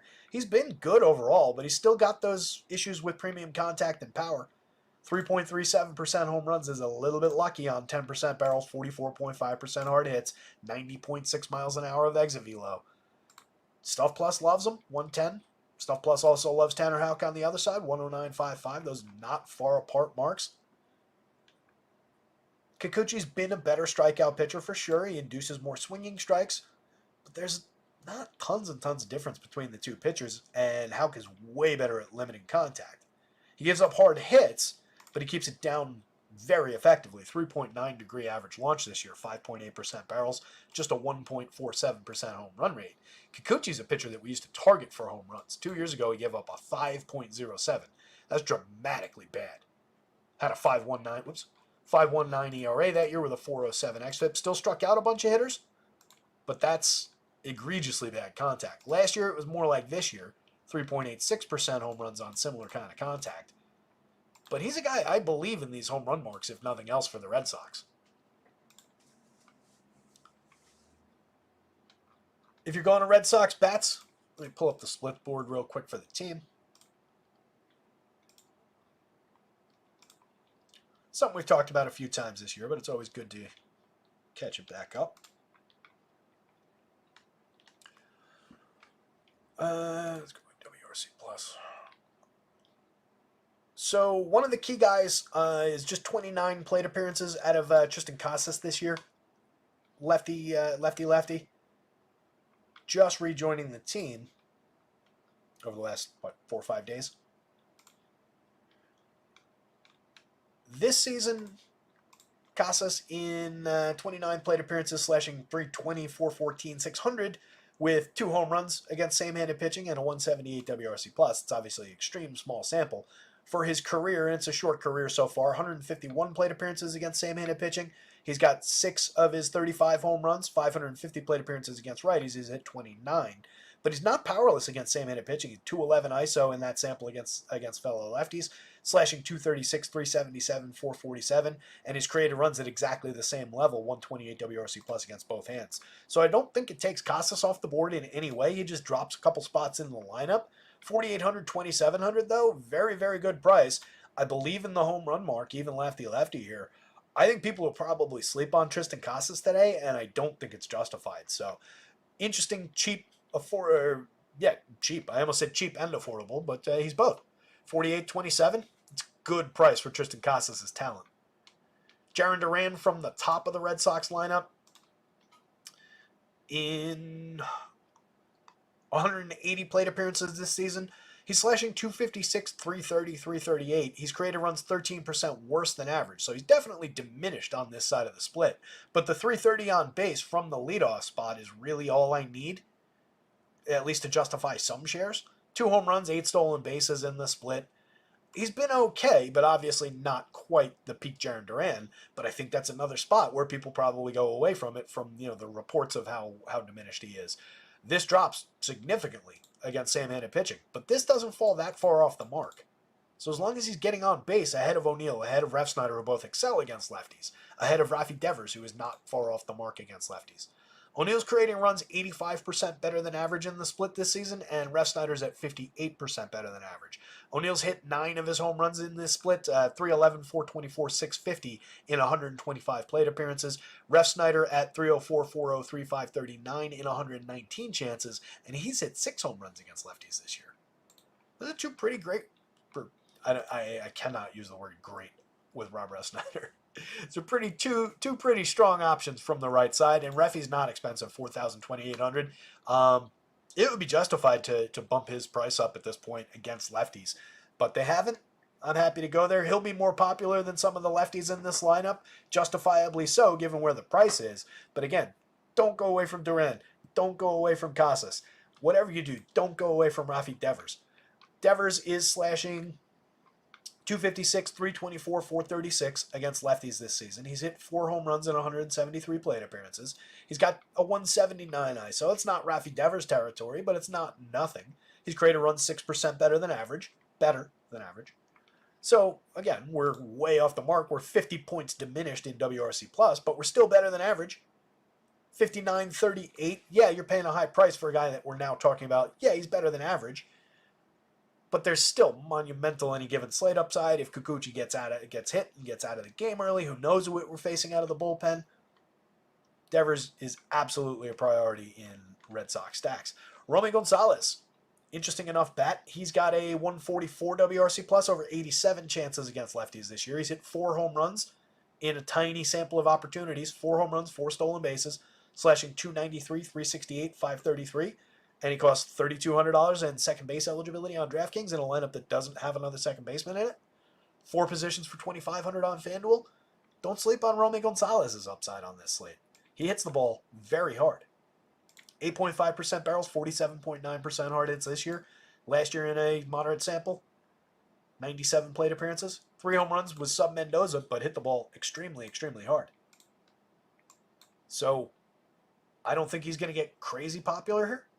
In your Red Sox stacks, fairly high priority bat. Danny Jansen, good mix and match catcher, 8 home runs on the season, righty bat. 32% hard hits isn't great, but 7.7% barrels, 10.7 the year before last year, and 13.1 the year before. Danny Jansen can square the ball up against a pitcher like Kikuchi. Casas, we talked about again. Don't skip him. Connor Wong, 41.29. Down lineup now. We're down to 291, 346, 433. That's still a very strong season, but he's been a little bit diminished of late. But definitely some any given slate upside for sure from a guy with a 114 WRC plus as a cheap catcher option on DraftKings and a fair option on FanDuel. Sedan Rafaela, multi-position eligibility, and gives you good counting stats across the board despite his 90 WRC plus. Think you can get there easy enough. On the Astros side, we've got Jose Altuve, Jordan Alvarez off the top, two easy-to-click options. Even against Tanner Houck, there's upside there. The numbers are basically cut in half in terms of the home run upside, though, just based on what Houck is very good at, which is keeping the ball on the ground. They're probably going to have to sequence and correlate and bring guys around rather than hit home runs today. But the Astros are very good at doing that. And again, tons of balls in play out of that top end of the lineup. Altuve for 55-36 has 16 home runs, 16 stolen bases, good for counting stats, great for correlated scoring and run creation, hitting ahead of Alvarez, who has 25 home runs with a 395 on base, a 246 ISO, and a 162 WRC plus this season. Absolute superstar in the outfield. That's a great tandem. You could throw Jainer Diaz into that mix at 46-31. 13 home runs, 298, 324, 450 with a 117 WRC plus. Not a bad three-man right there. You could limit it to just that and probably be okay on ownership. You're all right on price. If you want to stretch it out, it gets a little bit thinner on the Astros side. Pena at 43-31, not a bad price. He's got 12 home runs and 14 steals, a 107 WRC plus. He's an okay mix and match, cheapo shortstop, but he's no star. Caratini, 29-25. We've talked about his premium contact abilities and his power a number of times for a very cheap catcher who has climbed the lineup. A lot of that conversation was going on down here. Now he's hitting fifth. It's kind of an interesting bat. 6 home runs, a 176 ISO in his 158 plate appearances, a 120 WRC plus, 2,900 at catcher.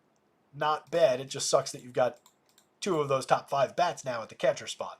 On FanDuel, that's alleviated a little bit by going catcher util, or catcher first base util, but it's still probably not the ideal way to configure this lineup.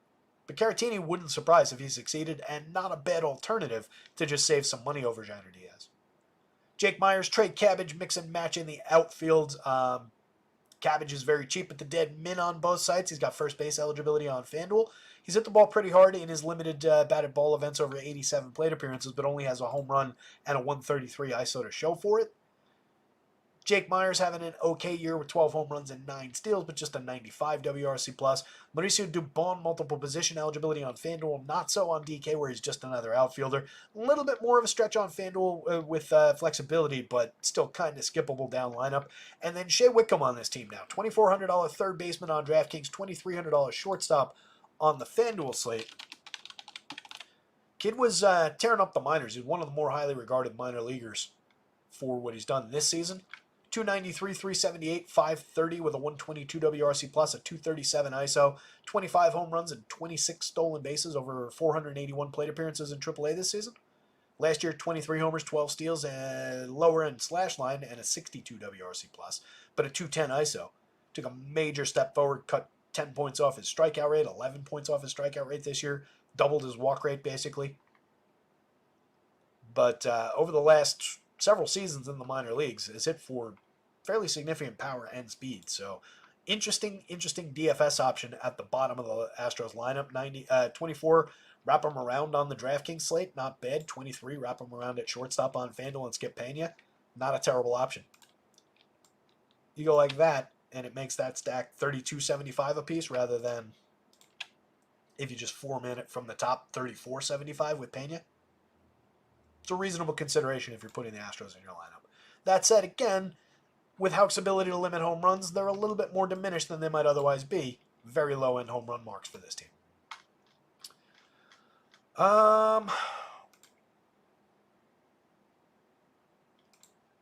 Challenging. I'll go, and I hate to do it, but I think I'll go Kikuchi, then Houck, then Red Sox, then Astros. Even with the Vegas line being the other way around. I still rather target Kikuchi than Houck. So it is Red Sox above the Astros for me, but I think it's Kikuchi above Houck with both pitchers above the lineups. A little bit four cornersy. 525 Angels, Royals. Got to pick up the pace a little bit. Both of these lineups are in. That'll help. So Carson Fulmer to start there, 22.3% strikeouts, a 4.22 ERA with a 4.67 xFIP on the season. He gave us a couple acceptable starts there. We succeeded with him the one time where we called him out for DFS value. And I think we thank him for that, pat him on the back, and tell him to hit the showers for the season. Unless we find him in a better spot somewhere along the way, this is definitely not the spot to roll the Carson Fulmer dice.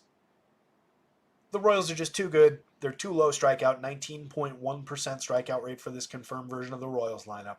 You've got a couple targets in there, like MJ at 24.4, Paul DeYoung in this version of the lineup at 30.8, pushing it up.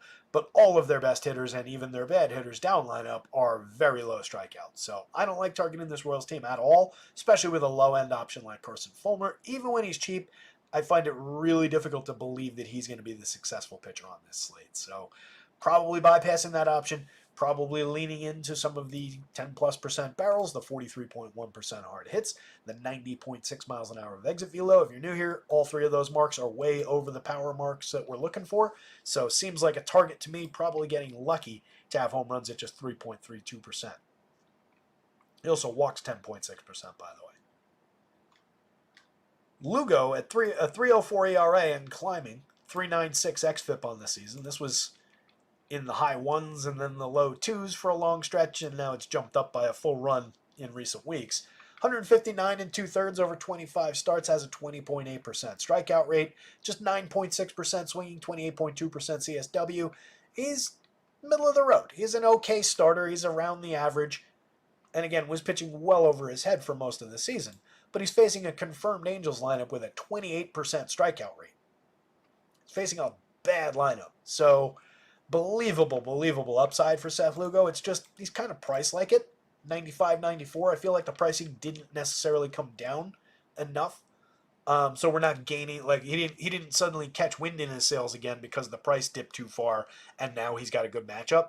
So it doesn't really push him out further. It's just probably, I feel like some of the other pitchers on the slate in similar matchups will end up getting more highly owned than Lugo. So maybe you can thread that needle where, all right, I'm sacrificing on salary, but I pick up potential and low ownership. That is definitely true.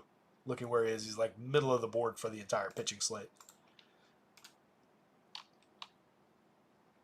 I'm going to even bump it up a little bit more than that. Given the 28% strikeout rate against, granted that's partly pushed up by the 66. What's the real number? 23.2. All right, that's more realistic. That 28 is a little high. That's pushed up by 66% there. Not that Nico Cavadas is not in the lineup. He is, but that's over 6 plate appearances. All right, I won't push it. I won't do what I was going to do and push it up the board further with a more enthusiastic take. But I think Lugo's interesting, and he's going to be low owned.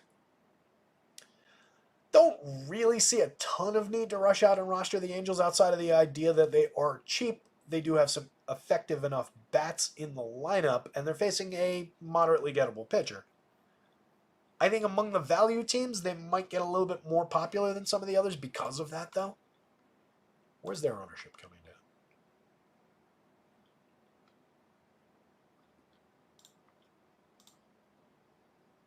Nope.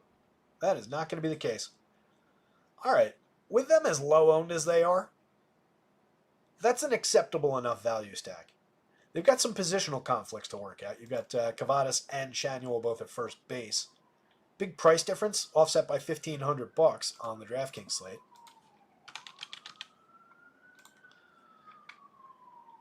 Cavadas in 335 plate appearances in AAA this season as a 25-year-old has 17 home runs, a 270 ISO, 281, 424, 551 with a 153 WRC+.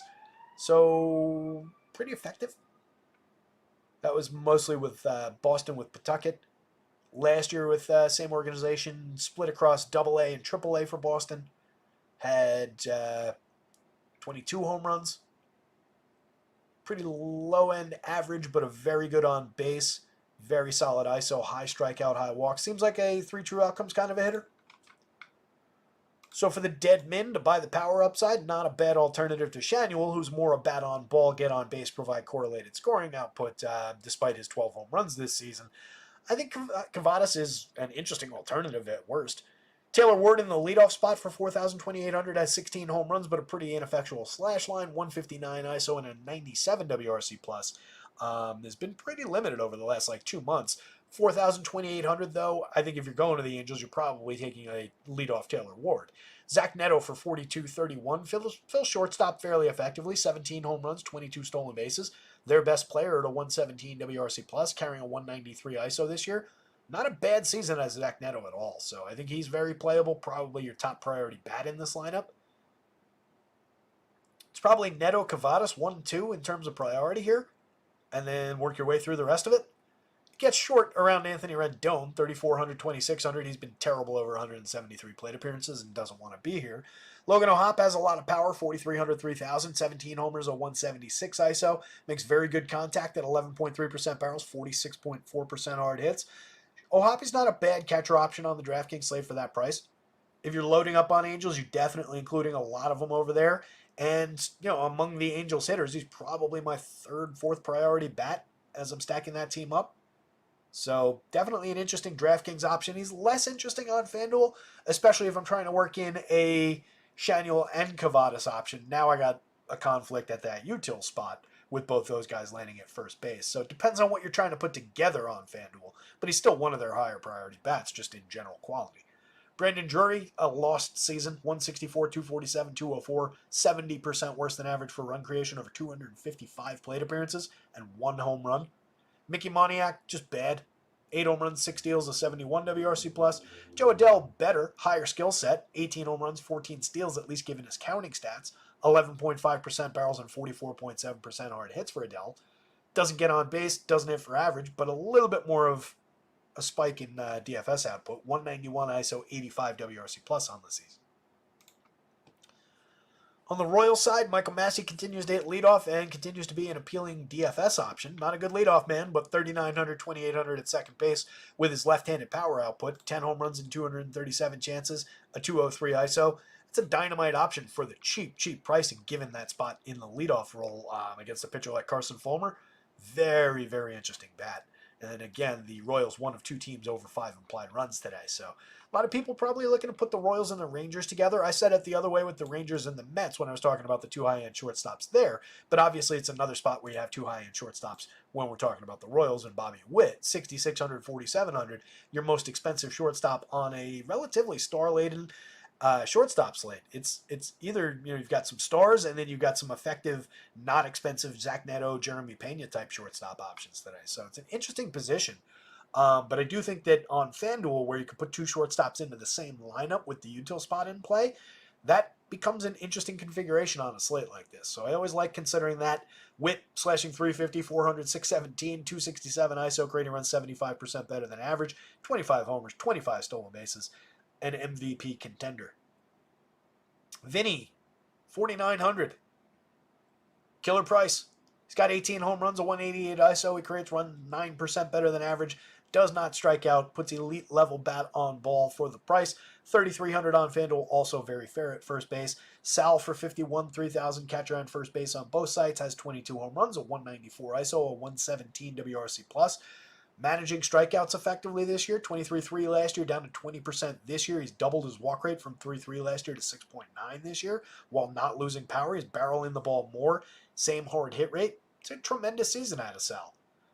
MJ, very good hard hit rate at 43.2. 8.5% barrels are down from double digits each of the last 2 years. He's got 14 home runs and 344 chances this year, a 202 ISO. All he really does is hit for power, but a lefty bat with that kind of power and that kind of premium contact ability against a pitcher like Carson Fulmer, who's given up that much premium contact this year, MJ's going to fall by the wayside for a lot of people out there. At 34.27, he's very cheap, plugs into the outfield nicely. He is more than just another outfielder. Freddie Fermin, 33.26, still slashing 303, 354, 422. Until they actually do it, I'm going to continue to say that he should get at least 1 game in the leadoff role this season. I want to see it once before the year's up. 115 WRC plus from him on the year. An interesting alternative catcher late in the lineup. He is a demonstrably good hitter. Not a great power bat, more of a correlated scoring option, which is why I continue to think leadoff is the right spot, oddly. But he's a mix and match caliber play for a cheaper catcher if you need the alternative. Adam Frazier at 28-24, getting on at a 290 clip, a 65 WRC plus, pretty limited late in the lineup. DeYoung has hit 20 home runs this year, 202 ISO, nice return to form in terms of the power for him. You get a ton of strikeouts, you get a bunch of zeros in your lineup, but down lineup, he is going to be there for a very cheap price with a little bit of home run upside against Carson Fulmer. 3,200 at third base, not bad on DraftKings. 28 with third base eligibility, not terrible on FanDuel. Isbell, 3,026, more of just another outfielder mix and match kind of a player. I greatly prefer MJ Melendez in the 5 to Kyle Isbell in the 9 spot. Royals bats way up top, followed by Seth Lugo. Yeah, followed by Seth Lugo. Followed by Angels bats, would not play Carson Fulmer.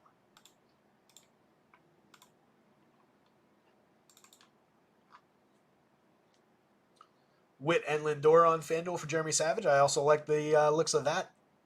I just really think FanDuel-wise, obviously you can't do on DraftKings, but I just like those two shortstop combinations a lot of the time on FanDuel, because I think a lot of the time util gets swept up with another outfielder, a second, first, or third baseman, and the dual shortstops, even with so many high-end shortstops, I feel like shortstop just tends to be one and done in a lot of constructions, and with the salary playing a factor, I think it's also anti-optimizer to do that. I don't think as many optimizer lineups land on those constructions as frequently. So I think it's an interesting way if you're hand building to put lineups together. Trey Cullen for the Jalen Tolbert breakout season. Draft Jalen Tolbert in any and all formats. Breakout season incoming. Yeah, Ken, I haven't looked at the pitch mix with Kikuchi, but as soon as he arrived there, I was basically saying something very along those lines, is the Astros are a super, super sharp organization when it comes to pitching. So I think that acquiring him speaks volumes for what they think of him, and what they thought they could do with him. So I think it makes total sense that he's been better with the Astros, and overall he's had a good season. So definitely he's on the board. But all of that downside for Kikuchi does still reside in that in those results and in that stat line and in that body. It's just what is the happenstance portion of it? What does the output look like? Is it 5% home runs on worse contact? Or is it 3.8, approaching 4% on very similar contact to this year? We're at 3.37. This is a little lucky, even with improvement. So, again, I do think this is kind of four cornersy, in that he, especially on the Kikuchi side, the Red Sox bats are easily playable. Kikuchi's easily playable. This is where we were, right? Yeah. Man, we got 4 games left. We got to get this thing moving. Taj Bradley, 9,098, 128.5% strikeouts, a 3.49 ERA with a dead-on matching 3.49 xFIP this season. He's been pretty damn good. No lineups yet for this one. Maybe they're out on Underdog, but I'm not going to take the time to find them. So I think it's just a very good pitcher at an effective price. What he's got in terms of the downside, a lot of contact, 10.6% barrels, 90.7 miles an hour of exit velo. Both of those are over the line. 39% hard hits, just under the line. 12.7 degree average launch. Not tragic, but more fly ball trajectory than ground ball trajectory, obviously. Stuff Plus loves the arsenal, and he's effective with it. 12.7% swinging strikes against an athletic projected lineup that has a 25.1% strikeout rate, and really all of their noteworthy hitters are high strikeout guys. Could be an absolutely killer spot for Taj Bradley, but you can see several of these guys, most notably Brent Rooker at 17 plus, have some pretty significant home run upside against Bradley. Part of that, like with Kikuchi, is based on last year. 104 2/3 innings. He had a very strong strikeout rate with a 5.59 ERA on the back of 5% home runs, and all this just egregiously bad contact on a much more aggressive fly ball trajectory. 46.4% hard hits, 91.2 miles an hour of exit velo, 10.7% barrels. But I'll note that and that are not that far off of that and that. So again, maybe a little lucky to be below 4% here. And I do believe in the home run upside here. What I think benefits Bradley is the Athletics are not exactly great at sequencing, creating runs outside of home runs. 306 average on base percentage for the projected 9-man lineup. If we take out Rooker's 366, the rest of that lineup is at 298 for the 8 men around Rooker. So it is a bad lineup for sequencing. It's probably a case where a solo homer, two-run homer kind of a day, if Bradley happens to run into that. happens to run into the downside. I don't see a massive downside day more often than not for Bradley. It's in the mix, obviously, but if you roll this 100 times, he succeeds in the majority of them, and then his downside games, it's a very gentle curve down to the extreme downside. So I think he's a good option at 9,000 on DraftKings. I think he's a fine option at 98 on FanDuel. Joe Boyle on the other side, 7,000, 6,300, fairly priced. Last time out, we got 4 innings from him. That was the first start back after 3 months out. Faced the Mets in Queens, went 4 innings, gave up 4 earned runs on 7 hits, but struck out 6, walked 3. Very cheap for his potential. Against a Rays lineup that has a 30.9% strikeout rate, I'm a little bit intrigued by the Joe Boyle option at 7,000, 6,300. More so on the DK slate, where I don't need that 6th inning. That's not a bad price to throw at this team. This is probably a stretch to think that he gets 6. He faced, what did he face? 23 hitters. How many pitches did he throw?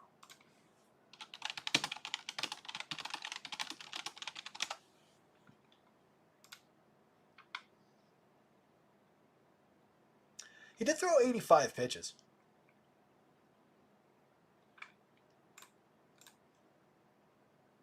The thing is, if we're chasing the strikeouts, he needs at least a reasonable pitch count. So saying like, all right, he went 85 the last time in his first start back, give him another 10, put him at 95. That still doesn't guarantee your 6 innings, but it does help. So I don't think Boyle's completely out of the question even on FanDuel, but it's really stretching it.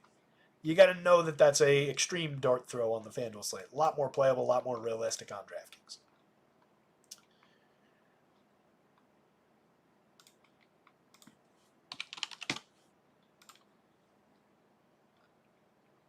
In his 38 and a third over 11 starts and 12 outings in AAA this season as a 24-year-old, Boyle has a 37.1% strikeout rate, but a 20.4% walk rate. So there are extreme control issues. For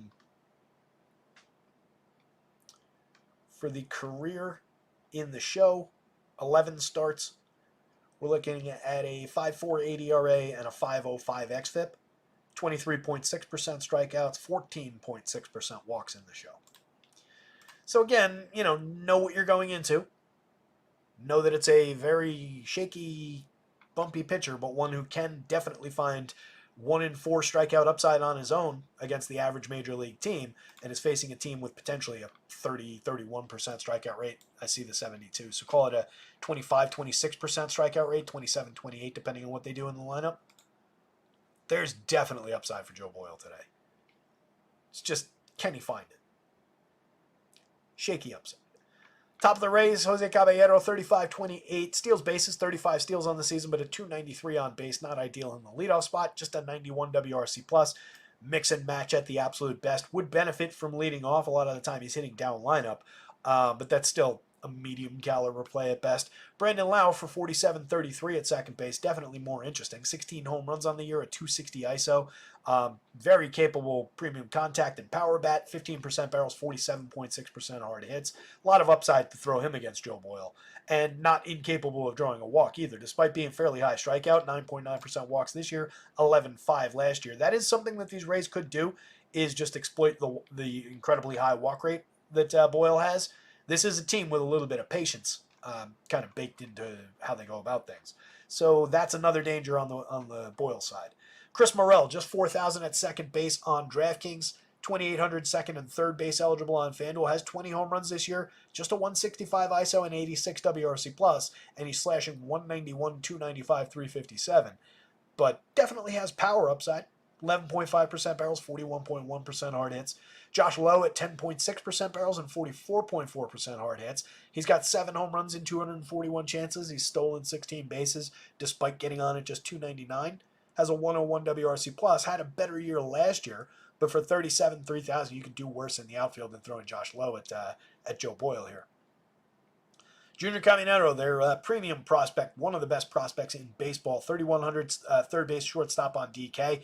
Easily playable over there. 2,400 at third base on FanDuel. Can absolutely get to some Junior Caminero. Those prices are going to go up to end the season. Kid is very, very good. Ben Rortvedt, mix and match quality catcher, 26-23. He's got 3 home runs on the season, kind of an afterthought bat. 25 across the board for Johnny DeLuca, mix and match, 3 home runs, 11 steals, and 253. But Hueso Mendoza closing in on a 250 on base percentage. Taylor Walls at 23-24. Sub Mendoza 303 on base, 69 WRC plus, and 165 chances. And just had one good stretch last year early in the season, and then has kind of fallen apart since. Pretty much an afterthought late in the lineup. Cameron Misner at the dead min on DraftKings. It's that time of year we got to look these guys up as they pop. Misner's at 15 homers and 27 steals in 433 chances in AAA this season as a 26-year-old. I think we looked at him the other day. 21 homers, 21 steals last year, 16 and 32 the year before in AA. There's a little bit of DFS appeal in the counting stats. If you're at the dead min and you find yourself at the bottom of the Rays lineup with the last position open in the outfield, you can put Cameron Misner in that spot and not be completely dead in the water. Obviously would benefit from hitting somewhere higher up in the lineup, would definitely gain some value given what he's good at, which is hitting home runs and stealing bases, and that's really all I care about. Would be, yeah, again, more playable as he climbs the lineup.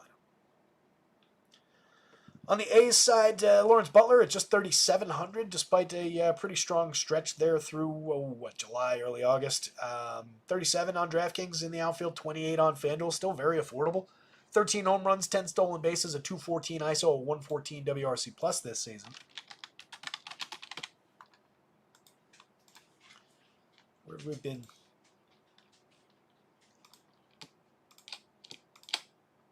Yeah, it's been a bumpy last, 10 games or so. Basically, since he started getting all the buzz for, the hot pickup of the weekend season long and everything, over his last 10-ish games, 182, 237, 273, no home runs, 3 runs, 3 ribbies. A little bit of a cooling normalization period going on for Mr. Butler up at the top, but definitely effective enough. Strikes the ball well with the bat, 10.8% barrels, 49% hard hits this season. Had a 9% barrel rate in a medium sample last year. High strikeout, medium walk, playable against Taj Bradley, but not ideal against this pitcher. Rooker I do have some interest in, given the premium contact and the power that Bradley allows. There is a little bit of walk rate there as well at 8.4%. So if things go haywire for Bradley, I expect Brent Rooker is going to be a major part of it. 29 home runs at 284 ISO on the season, 17.26 in your home run model on an 18.1% barrel, 51.3% hard hits. Glad I was a buyer on Brent Rooker this year. JJ Bleday, 4,200, 15 home runs, a 196 ISO from the left side. You could do worse if you're stacking up A's than including JJ Bleday in your life. Not a high priority just in the slate in general bat, but high priority within the A's lineup. Miguel Andujar, mix and match quality, 41-27, slashing 288, 325, 388, creating runs 6% better than average. Langoliers is the more interesting bat given the power upside, 12.51 in the home run model to throw at Taj Bradley, and his hiccups with power, not uninteresting for the price, and for what I'm sure is going to be pretty low popularity on the Langoliers side. 22 home runs on the season, a 233 ISO, that's really all you get out of him. Slashing 225, 291, 458, creating runs 10% better than average. Fairly high strikeout, but definitely can mash when he connects. Seth Brown, striking out 30.1% of the time. 9.2% barrels and 36.4% hard hits over his 276 chances. It's diminished in terms of the power, in terms of the premium contact, the output. The strikeout rate is up, the walks are down. It's been a problematic half a season for Brown, but he's a good player. 10 home runs, 4 steals is not terrible output in that many plate appearances. 152 ISO is nowhere near where we would want it. 90 WRC plus, same thing. But he's really cheap for his talent at 2,800 at first base, 2,500 in the outfield on FanDuel. Lefty bat with power to throw at a guy with power hiccups. Seth Brown, 2 years ago, 25 homers and 10 steals? 25 homers and 11 steals. It was so close.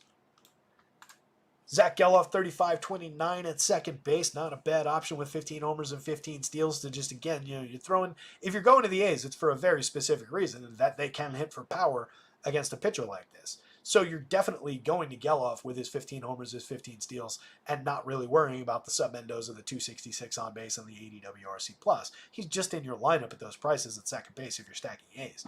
Darryl Hernaiz and Max Schumann at the bottom of the lineup. Schumann's been better than Hernaiz, but neither one's been all that good. Schumann 6 home runs, 11 steals, and a 96 WRC plus. Hernaiz 2100, 2200 across sites in the infield, but 186, 257, 216 over 110 chances. 1 homer, 1 steal. Nothing overly impressive there.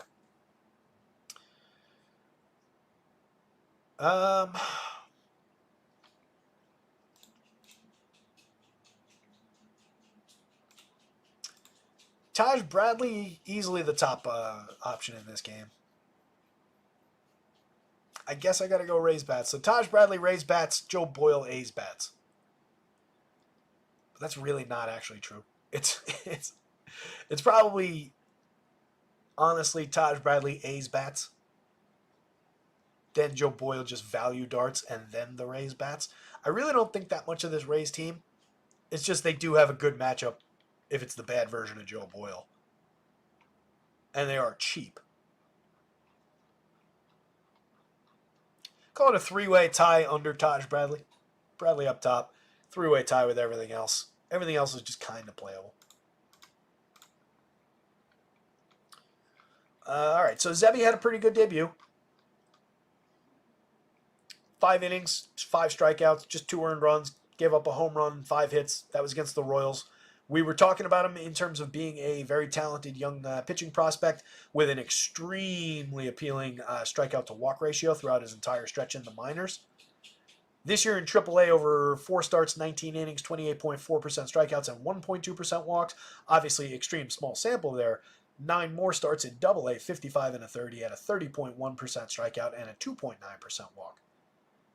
Last year in high A, over 13 starts, 66 and 2/3, 21.5% strikeout, not as high end, but 3.6% walks. Very good ratio. 38 and 2/3 innings in standard A ball, 35.3% Ks, 3.3% walks. So a few Ks went away with the bump from A ball to high A. That didn't happen to him when he went from high A to AA or from AA to AAA. The strikeouts came back. Potentially really, really good option to keep in mind. It's just an atrocious matchup if we're chasing strikeouts. 18% strikeout rate for this projected version of the Pods. Let's see if we have their confirmed. We don't, but we do have the Twins.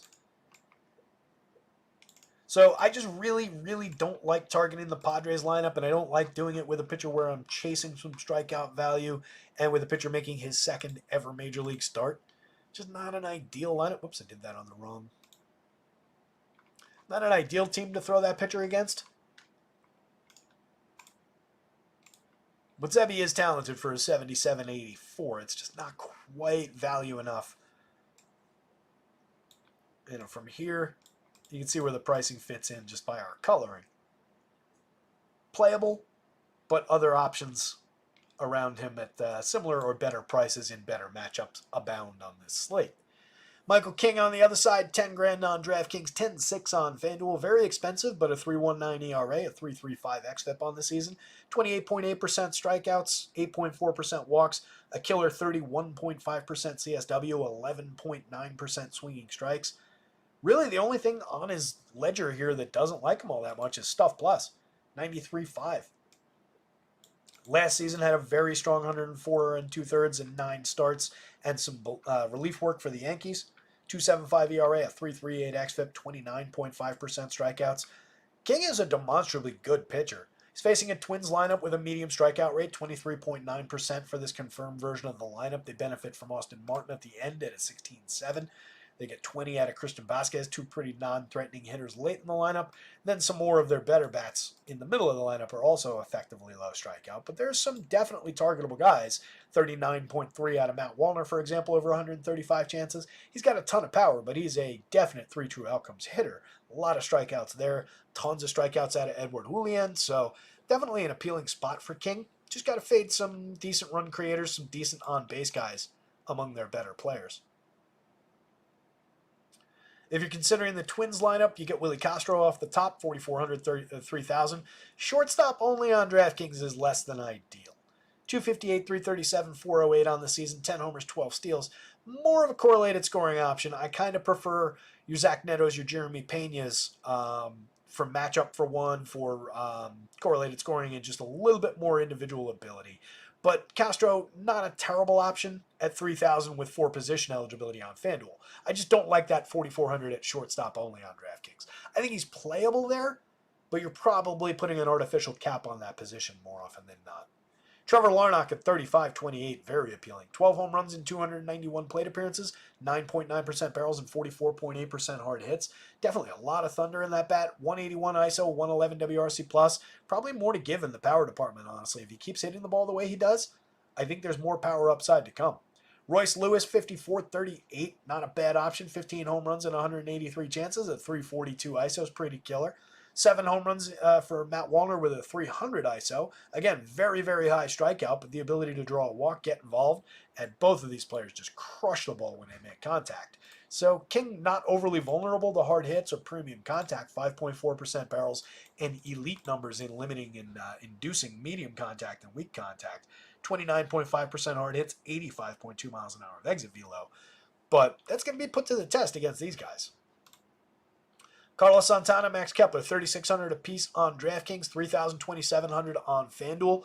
Not inappropriately priced. Santana's got 18 home runs and a 191 ISO with a 116 WRC+. plus.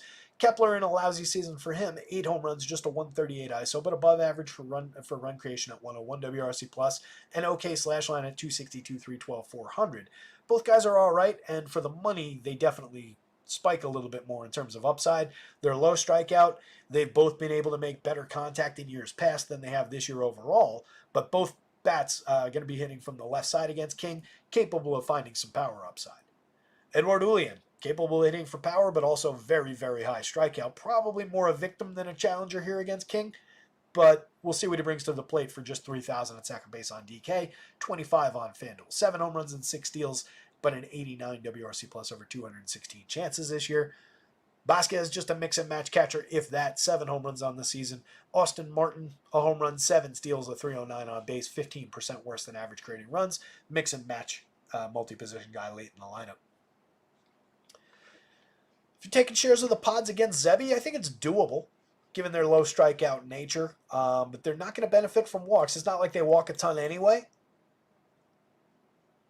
So if they just need to find that contact, get a few guys on base, and then maybe we see some success. I don't love it, but I think people probably lean more toward grabbing Zebby, a little bit of a buzzy pitcher here. Probably renders the Padres a little bit lower owned than they maybe should be for a 3.9 implied total. A lot of respect for Zebby in Vegas already. Luis Arraez off the top, 42.29, 305, 337, 378 on the year, 103 WRC+. plus. At worst, these mix and match. Greatly prefer him at second base for 29 on FanDuel than at first base for 42. Not an ideal first base play. Correlated scorer for sure, but not a ton of individual upside. Profar 49.35, 19 home runs, 6 steals, a 389 on base, a 147 WRC+. plus. Over 500 plate appearances of just significant quality out of Jurickson Profar. I was definitely wrong about him this season, but I was right about Jake Cronenworth. 248, 321, 407, a 159 ISO, a 109 WRC+. plus. It's an effective enough season. 15 home runs in 509 plate appearances is all right, but it's very much what I expected out of Jake Cronenworth this year. Manny Machado, 19 homers, a 178 ISO, 116 WRC+. plus. It's an okay year out of Manny. 271, 322, 449, not setting the world on fire, but still making his usual elite level of premium contact, not really striking out that much. Always in play at third base at the absolute worst, 51-34. Bogey's a little cheap at 43.29. He's got 6 home runs and 7 steals, a 103 ISO is disappointing, but slashing 270, 312, 373, 4 points below average for run creation. Missed a big chunk of the season, but has tons and tons of ability for those prices, and I don't think it's gone by any stretch of the imagination. Jackson Merrill, I think he was plus 105 to Paul Skeens' minus 160 for the NL Rookie of the Year, the only true contender. 10% barrels, 43.1% hard hits, 17 home runs, 13 steals, a 193 ISO, 125 WRC+. plus. That's a killer 454 plate appearances from the rookie. Jackson Merrill is very good And his DK price not fully caught up at 46, maybe a couple $100 short. 33 on FanDuel, you could say the same thing. Should also be hitting probably third in this lineup, by the way. David Peralta, mix and match veteran. Kyle Higashioka, love the power upside. 14 home runs and 189 plate appearances. A 280 ISO. Maybe he can get to 20. Needs a rush, but maybe he gets there. Probably not. We're probably going to settle in around 17.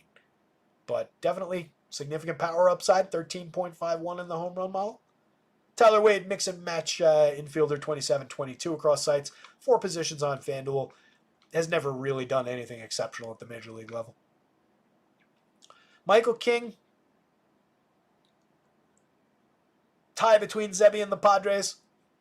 Either side of that coin, I think it's a dead tie. Whichever is lower owned is the one I prefer between Zebby and his opponent. I think they're both easily in play. And then Twins bats are moderately playable against King. They're good enough.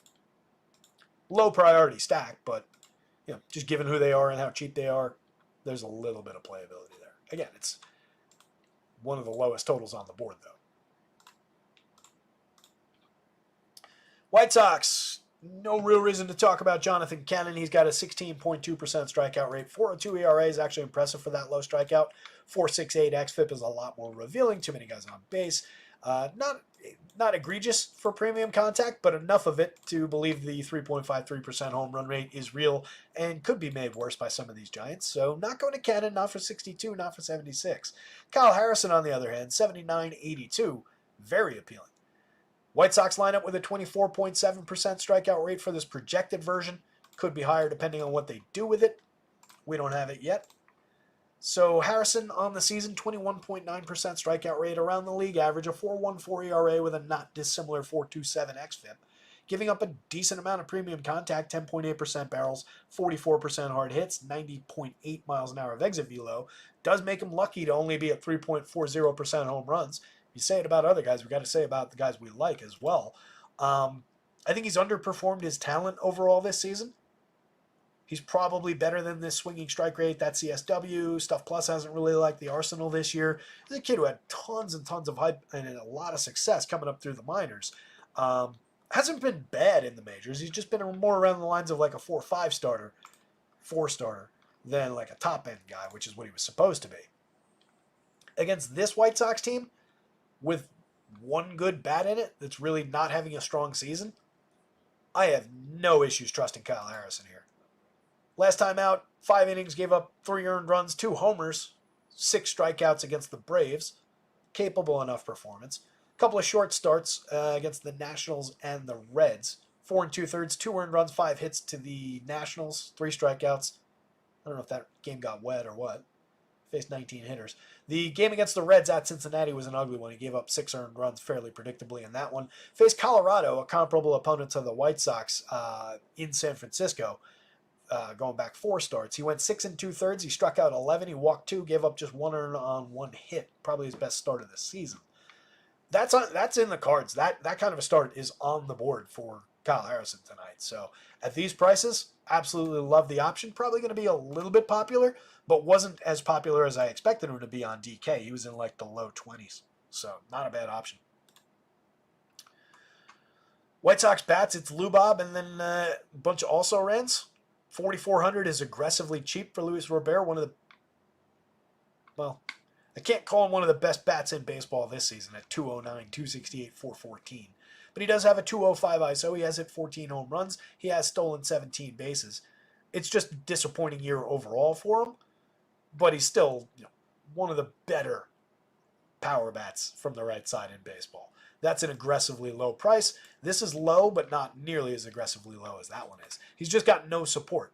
Andrew Benintendi up to 13 home runs, slashing 216, 269, 366, and still 24% worse than average for run creation.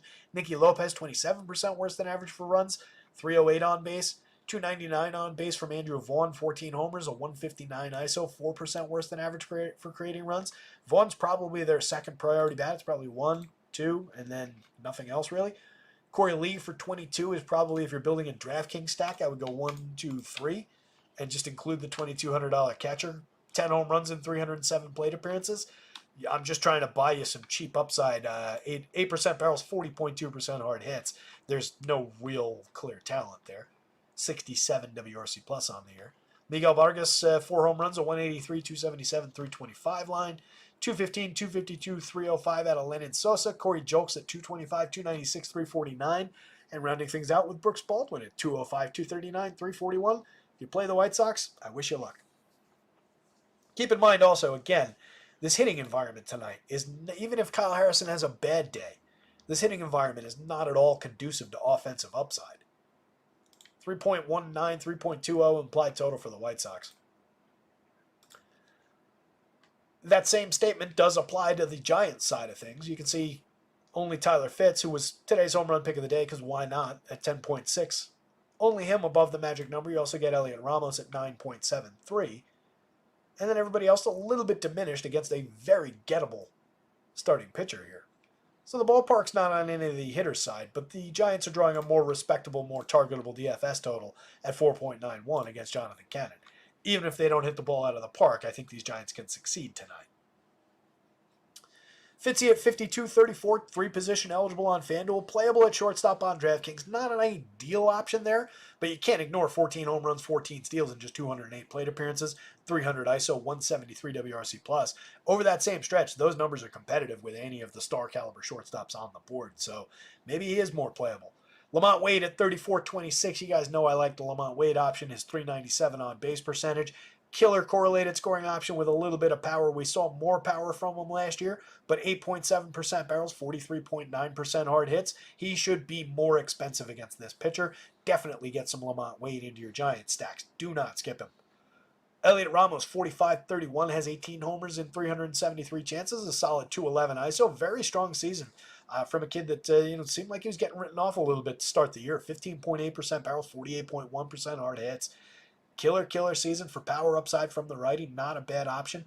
Mikey Conforto, 39-28, cheap. He's got 13 home runs, a 203 ISO, a 113 WRC+. Strikes out at a fair clip at 24.2%, but draws a lot of walks, and facing Jonathan Cannon, neither of those things is a concern. So against a pitcher who just allows bat on ball, just ride the barrels, ride the hard hits. Same thing with Matty Chapman. 12.9% barrels, 48.2% hard hits. That's all I really need to know against a pitcher who is not a strikeout threat. 19 home runs and 12 stolen bases for Chapman, a 195 ISO, creating runs 19% better than average. The Giants are cheap for their talent and for this pitching matchup. It's just the conditions really working against them. They're even cheap for the Vegas total.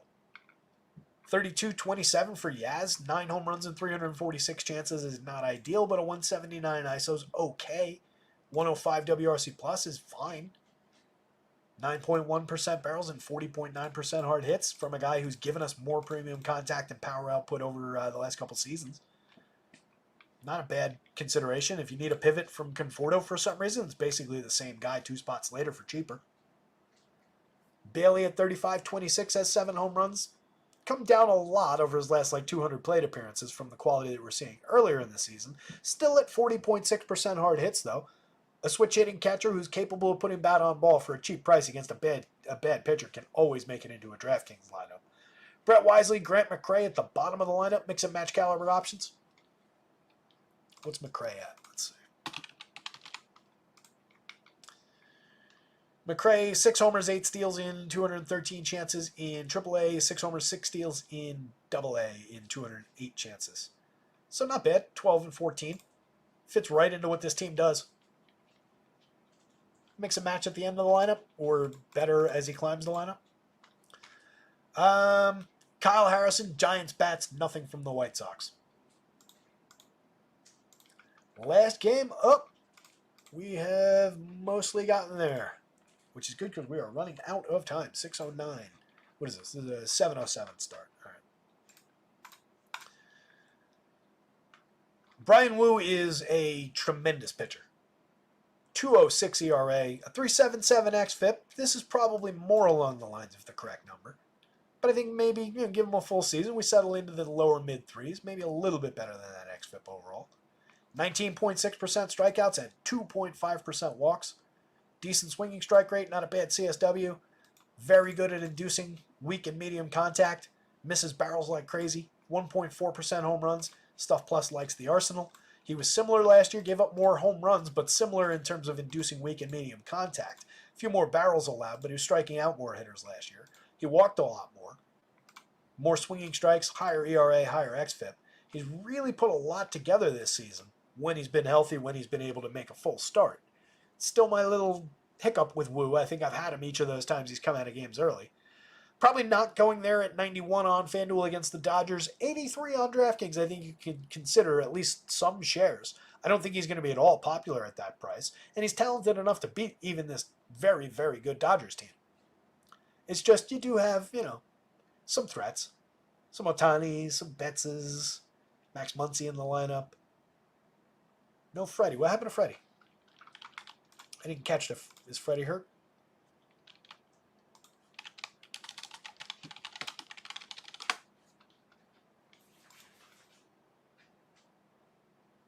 Jammed finger. I missed that. So just as they get Max Muncy back, they potentially lose Freddie Freeman. We also had a big ding to the Dynasty team when Austin Riley is out for 6 to 8 weeks now, so effectively ending his season. Ha-Sung Kim, not sure if he's going to make it into the lineup. I don't think he was in the projected Padres lineup. 2 holes in the lineup this week for the Dynasty team. Not ideal coming into dog days of summer at the end of August. But anyway, we move on. So I think Woo over here, playable. Over there, bit of a stretch. And just playable on DraftKings. Not overly appealing, not ideal outside of being a talented pitcher at a low ownership mark. Gavin Stone at 75, 8,000 definitely has appeal. Just 18.7% strikeouts this year, but a 3.63 ERA, a 4.20 xFIP. Hasn't been pitching bad. Finds strikes. 11.3% swinging strike rate is very good to throw in a Mariners lineup with a 26.4% projected 26.4% strikeout rate for the projected version of the lineup. Stone is in play at these prices. He's in play here. He's in play there. In his most recent start, he went 5. He gave up 1 earned run to the Brewers. That was on August 13th. Struck out 6 in that one. Similar start. Wouldn't be bad for your money here, and I think he's got upside for an additional inning or so. 4 2/3, gave up 3 earned to the Phillies, struck out just 2. 4 innings, gave up 5 earned to the Athletics, struck out 5 in that one, but the 5 earned is not great. The 2 home runs are not great. He's given up at least 1 home run in each of 7 straight starts, with a pair of 2 home run games in that one against the Athletics, and then a start against Houston where he went 6 but gave up 4 earned, 2 home runs, 3 strikeouts, 2 walks. So we're not talking about like a high-end pitcher, but we are talking about a high-end spot to find some DFS success against these prices. So it puts Stone easily on the board. He's under threat a little bit from what is a better version of the Mariners lineup. I think they're on the board a little bit. They check in at just a 3.84 implied total, though.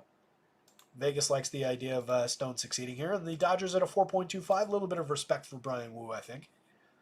If we're looking at bats, Victor Robles continues to hit leadoff for this team, 37-26. He's stolen 18 bases on the year, 107 WRC+.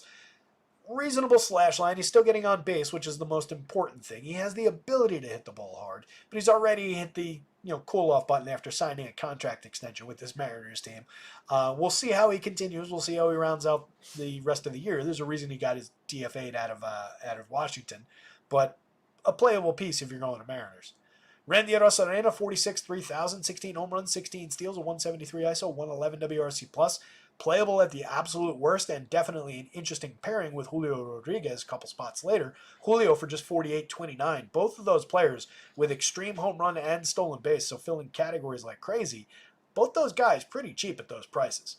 That's not a bad connection of star caliber outfield talent to put into a lineup. They're both underperforming for sure, but they both have a ton of raw skills, and I don't think that's breaking any new ground. In between the two, Cal Raleigh, 45-31, very affordable with a 12 in the home run model today.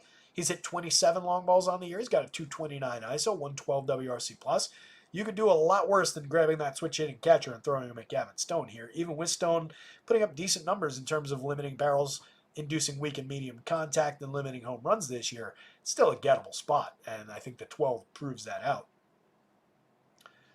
Luke Raley after Julio in the projected 39-29. He's got 15 home runs and 9 steals, a solid 197 ISO, at 115 WRC+, over 343 chances. Not a bad mix and match option, but definitely high strikeout, low walk, so you need him to connect. When he does connect, he hits the ball pretty hard. Everybody in this lineup, at least in the top half here, hits the ball fairly hard.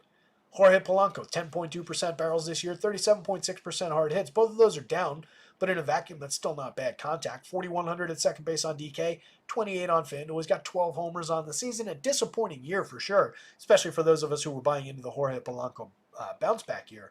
But this is a hitter who we've seen be very, very good over the years. Cheap enough price for me to throw at Gavin Stone. Dominic Canzone makes tremendous contact. Did last year as well. It's resulted in just 8 home runs, but a 195 ISO, 95 WRC plus, because 208, 282 isn't helping anything. But as a cheap lefty power bat late in the lineup, you could do worse. Josh Rojas, Leo Rivas, more mix and match caliber options with cheap multi-position eligibility. And then to round things off, the Dodgers bats, incredibly obvious up at the top. Shohei Ohtani and Mookie Betts are absolute superstars. Ohtani up to 39 homers and 37 steals at 323 ISO, 169 WRC plus, your presumptive NL MVP. Mookie, 6,300, 4,300 for a guy slashing 309, 403, 498 with a 155 WRC plus, 12 homers and 10 steals in just 360 chances. Not a bad option. On FanDuel, you get him at second base for your 43. Pretty interesting there. Shortstop eligible and outfield eligible on both sides. Muncy, 4,700 at third base. I think DraftKings forgot about Max Muncy being a tremendous home run hitter. 9 home runs and 167 plate appearances earlier in the year. Had a 252 ISO. Was crushing the ball from the left side of the plate. He's high strikeout, but he's also high walk. Very much a 3 true outcomes hitter. He's too cheap on DK. A little bit too cheap on FanDuel. Teoscar, 51, 35, 26 homers on the year, a 225 ISO. Tons of power out of him. Also high strikeout. So you're getting a little bit more of an advanced strikeout rate for Wu to work with here from the Dodgers than you might otherwise see when Freddie's in the lineup, for example. Gavin Lux at 22% strikeouts. Solid little 40% hard hit rate. 253, 311, 385. Kind of finally transforming into the player they were expecting him to be. And this is a player they thought a lot of. Missed all of last year with injury, obviously. Took him a long time to round into form this year. But we're getting a little something out of him, and he's still pretty cheap at second base.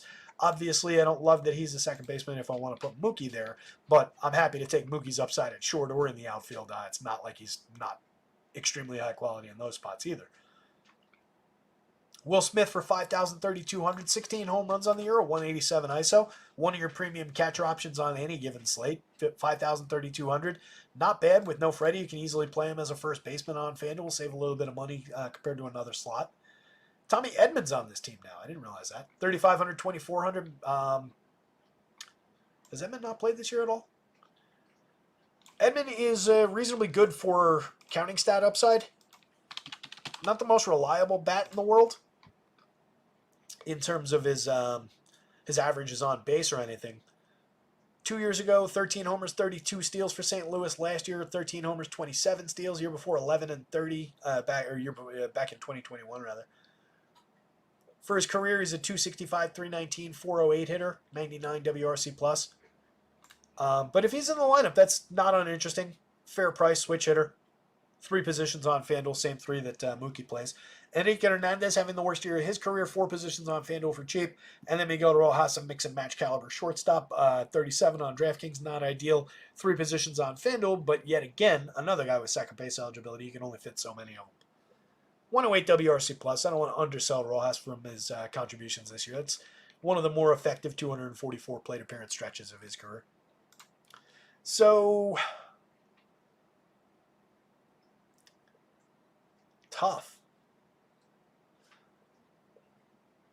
Brian Wu on DraftKings, but not FanDuel.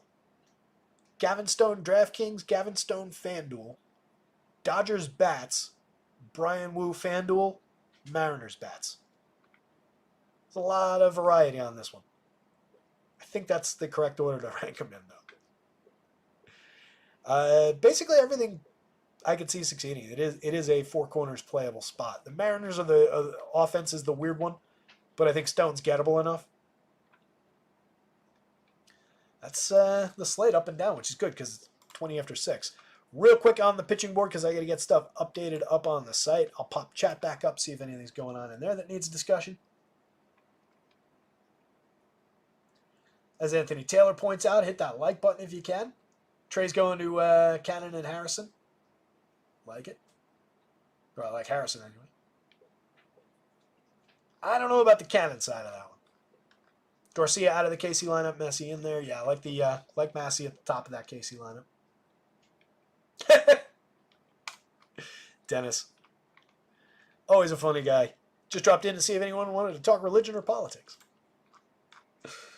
Had a good conversation with Lone Wolf in Discord over the weekend, or just after the Friday show, and clarified a few things about the position and everything, and we found a lot of common ground, and everything's good, and he's back in the chat today, so happy to see that, and happy to see everybody back today. So yeah, hit the like button, hit the subscribe. Let me run through this one last time real quick. Top of the board, Taj Bradley, very believable against Oakland. A little bit of a power threat. The A's not off the board on their side. Bradley's got to manage his power, manage his walks. Michael King, extremely talented pitcher, facing a good enough Twins lineup, 10-6, 10,000. He's very expensive, believable around the medians with a solid upside, but not a pushover lineup as far as the opponent goes. Kevin Gausman, fairly priced for a matchup against the Reds, a game in which he could definitely find strikeouts, and he's been giving us extreme depth. So if we're chasing quality starts, that's an option on FanDuel. Harrison, absolutely love the spot for 82 and 7,900, both sites. Premium play, not as popular as I thought he was going to be on DraftKings, which works for everybody's benefit. Kikuchi, tough matchup against Boston. Tanner Houck, tough matchup against the Astros. Either side of that one, that's a four corners game all around. Either pitcher could succeed, either offense could succeed. I prefer to target Kikuchi with Red Sox bats, and I prefer to throw Kikuchi against Red Sox bats across the board. So that's I take that side before the other side of the equation. Lugo, easy to envision some success. Just 94.95, not overly comfortable in terms of the price for the fact that he's been pitching over his head for most of the season, but not crazy popular in a very good matchup. So definitely could see one more very successful start for Seth Lugo before we pack it in. Dane Dunning, cheap against the Pirates. Only, medium talent, medium upside, but very, very cheap. A playable dart throw on either site. Stone against Seattle. Playable from the mid-range on either site with significant upside for some strikeouts and having a good game. Wu against the Dodgers, challenging more so at the FanDuel price than the DraftKings price, where he's more on the board. Peterson, just tough matchup against the Orioles, and like the upside of the Orioles bats against more than I like him, especially at 86 on FanDuel. 73 on DraftKings, worth throwing a few value darts at. Zebby, 84 uncomfortable on FanDuel against the low strikeout pod, 77 more worthwhile on DraftKings. Luis Ortiz, a little bit rough on both sides, but he's a fair bargain, like an ugly bargain bin dart if you wanted to grab a few shares on DK as an SP2 on a limited SP2 slate. Maybe, but I greatly prefer Texas, and Texas is one of the two teams over 5 runs today. Jonathan Cannon pushing some runs towards San Francisco. I don't love it, but again, as chat was just saying, very, very cheap, and the ballpark definitely on his side. Ballpark temperatures in the upper 50s. Ugly day for hitting. Joe Boyle, I think he could succeed with Boyle against that heavy strikeout Rays downside. That's also probably your most high danger spot, considering how shaky he is with Boyle in terms of control and command, the ridiculous walk rate, some power downside. So you're really stretching it with Boyle, especially at 63 on FanDuel because of the upside to get to the quality start. If you need the bargain bin option on FanDuel, Dane Dunning against the Pirates for 67 is probably your better bet to get to a quality start. Trevor Rogers, no. Carson Fulmer, pretty much no, or very much no. Let me throw the home run board up on the screen here real quick. Say my farewells. Check out acemind.io for your sim and optimization needs. Promo code rotoscouts, all in caps. I think still gets you 20% off your first month over there. Pretty sure. Follow the @rotoscouts Twitter handle. Jump into our Discord if you're not in there already. And yes, thank all you guys who are thanking me in the show. Alkane, does anyone have $5 on CashApp? If you're looking for kickback info, it's in the description below this video. Just expand that, and you get CashApp and PayPal and Venmo and all that info from me. That's if you want to kick anything back. Always appreciated, not required. Looking at the home run board, Brent Rooker all the way up at the top against that home run downside of Taj. But again, I do think that's more of a situation where you pick off a solo shot or a 3-run homer, but that's about all the A's give us. So limited, 3 to 5 runs kind of a day for the A's most likely, but showing a little bit of power. The Red Sox, that's what I'm talking about when I'm talking about rostering against Kikuchi. There are multiple guys in that lineup that are above the magic number for home runs. Kikuchi's got a lot of upside, but he's also got a lot of downside on the wrong day. Tristan Casas, not a lefty to sleep on, lefty-lefty with how cheap he is in that lineup. Romy Gonzalez, also very interesting righty bat in that lineup. to work in alongside the Rob Ref Snyder's, the more obvious platoon bats. Langoliers from the A's, believable. Santander and some of the other Orioles showing a good amount of power in that matchup. Definitely an interesting spot there. Kansas City, with all their quality and their extremely high run totals, interesting. It's a very good slate. I really like the looks of this slate. I think there's all sorts of directions you can go with pitching. I think there's all sorts of directions you can go with bats. So, going to be a fun one. Let me go get stuff updated. Let me get my lineup built and get out of here. 6:25 on the nose. We're give me 5-10 minutes. The site will be updated. rotoscouts.com for all your projections and rankings and everything needs. Keep an eye on it. Football and everything's going to be coming up. I'm planning some content out for some football how-tos and everything. So it should be good. Check it out, guys. With that in mind, you absolutely rock. I appreciate the hell out of each and every one of you. Good luck out there tonight. Somebody go win something. We'll be back for more tomorrow. See you.